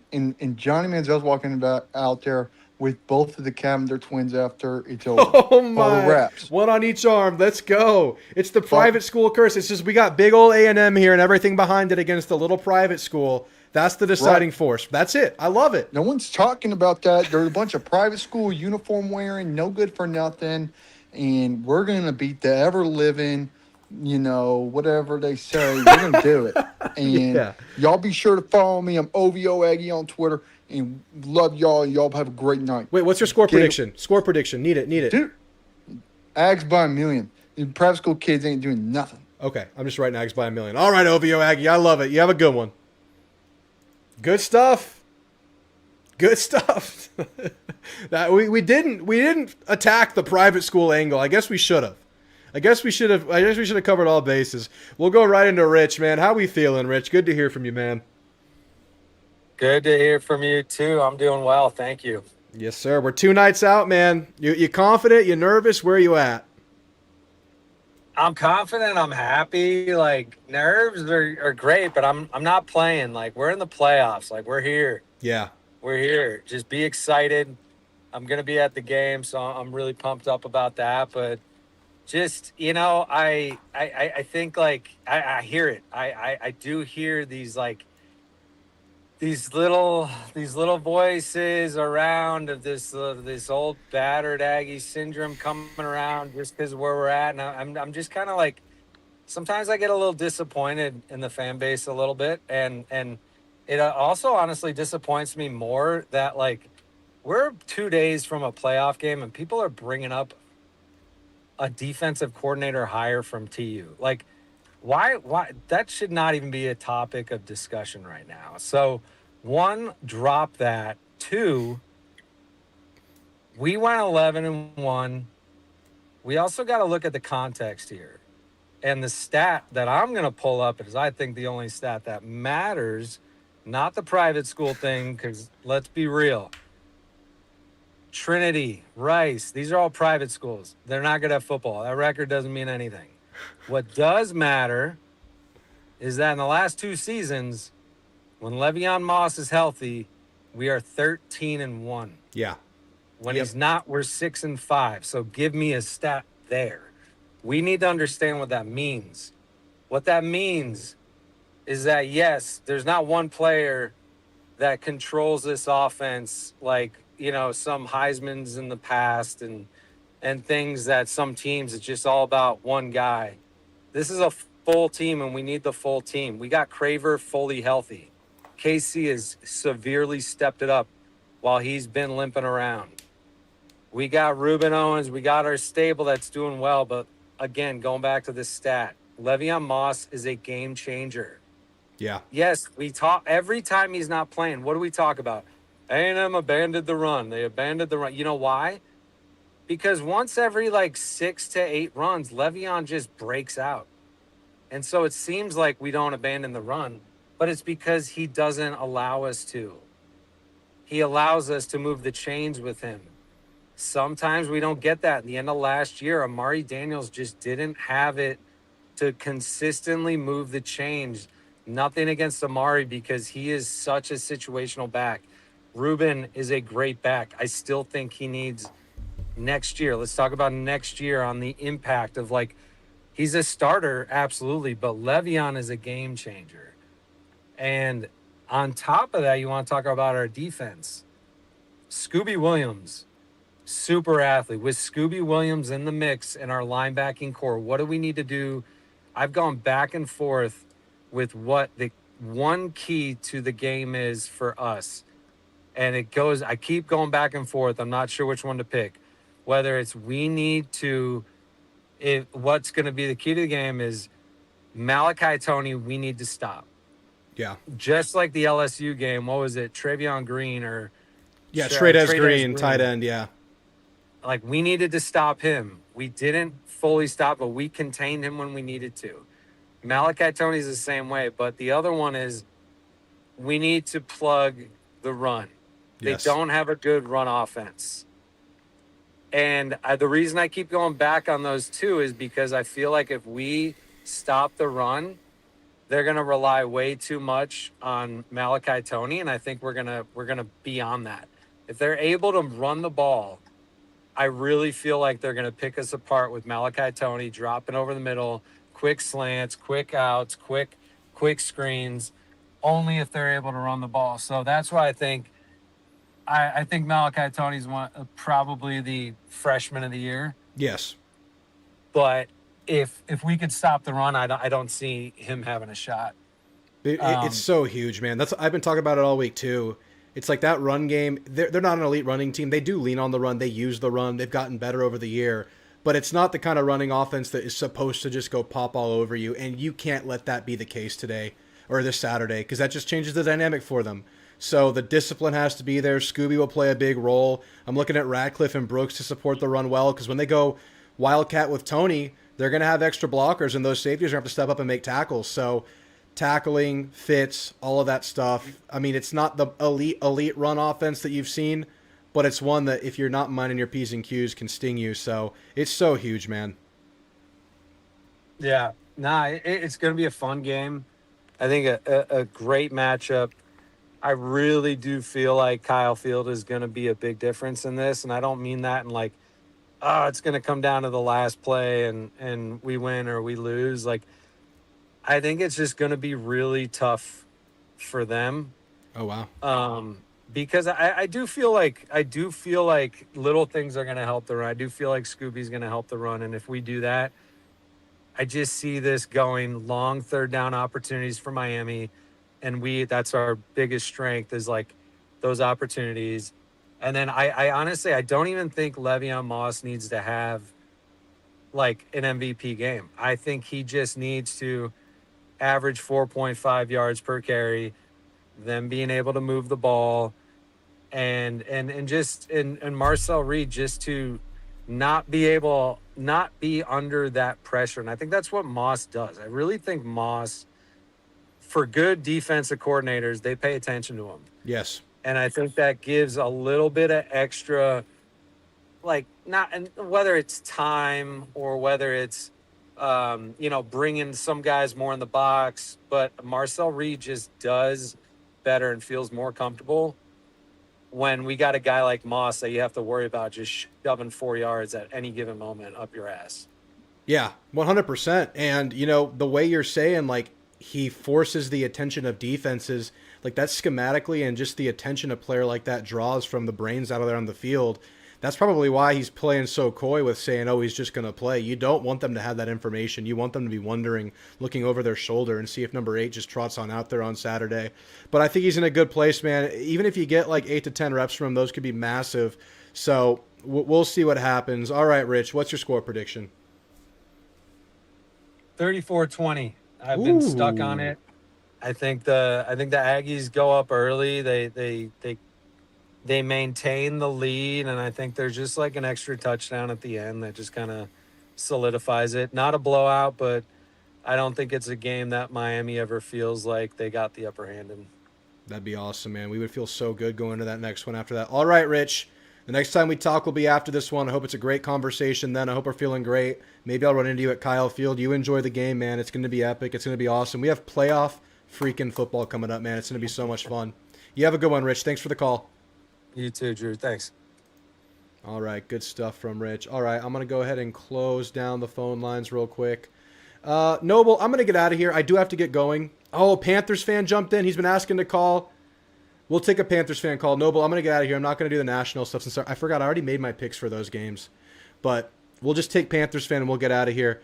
Panthers fan, you made it in the nick of time. How we feeling, my friend? That was a buzzer beater. Yeah, buzzer beater. I just made it. Yeah, I'm feeling good. The excitement of Aggie football is starting to creep in after the 3 weeks off. I'm really pumped for this game. I don't feel good about the game. I don't think we're gonna win, but I'm excited for more Aggie football. I'm getting to go to the game, and I'm going to Midnight Yell. My first ever Midnight Yell is going to be playoff Midnight Yell, and I'm just so excited to just have more Aggie football, win or lose, and just to be in the dance, just to be in the playoff is just so awesome.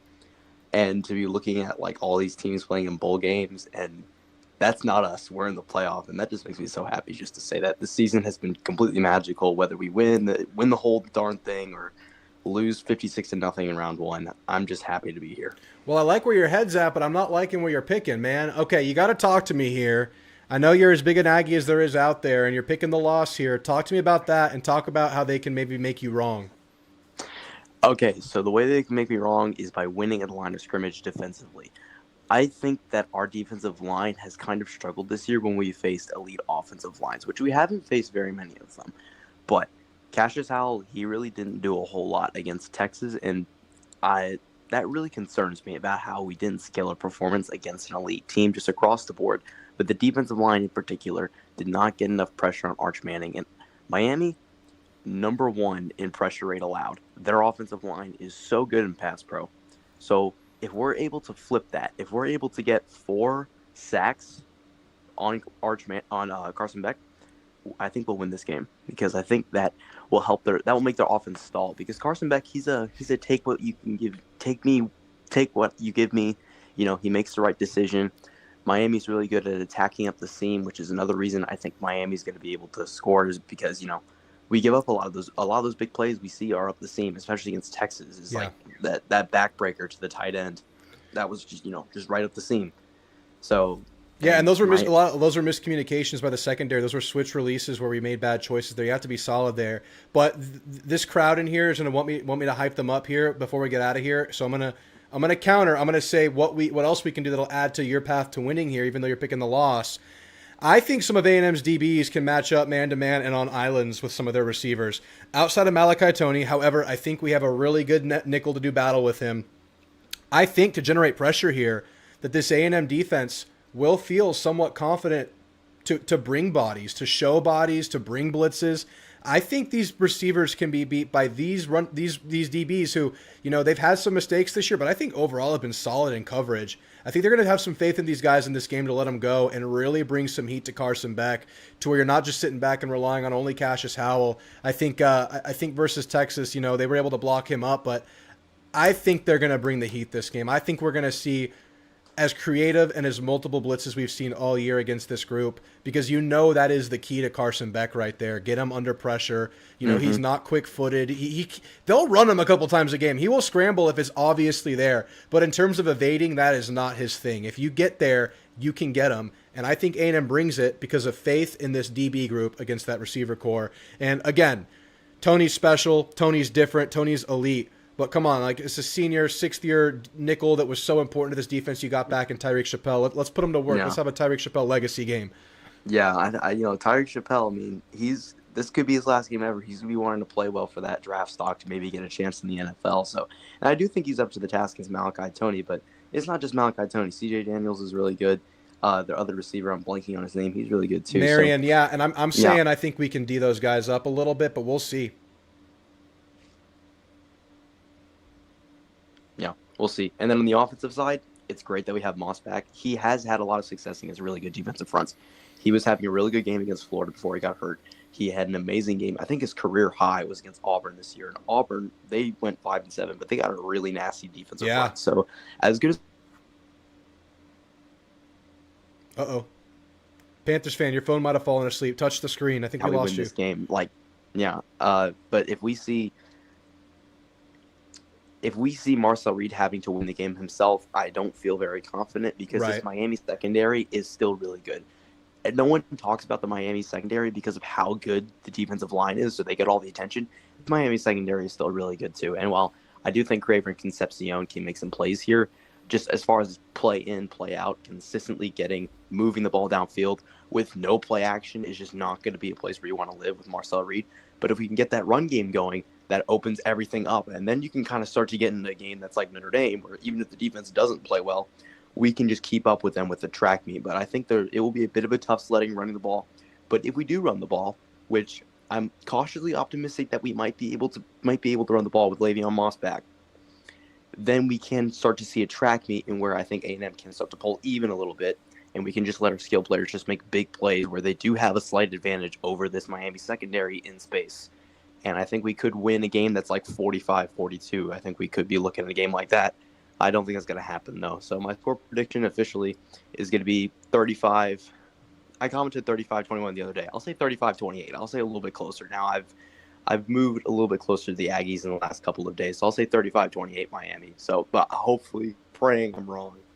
I hope you're wrong, man. I hope you're wrong. You had to bring us all down a little bit. Maybe a reality check. We'll see, Panthers fan. You got it off your chest. You were able to come on and say it. I have to give you respect for that. Can't say I like it. I can't say it's what I wanted to hear, but you have a good one, man. Are you going to go – what are you doing after Midnight Yell? Are you going to bed or are you going to stay up for game day? I'm going to bed to get at least a few hours of sleep.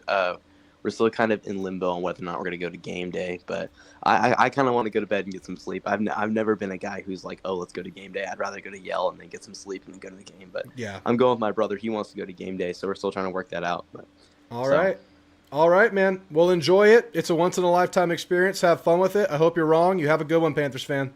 Thanks, you too. All right. Let's beat the hell out of Miami, man. It's been too damn long. A&M's here in the postseason. A&M has everything to play for right freaking now, guys.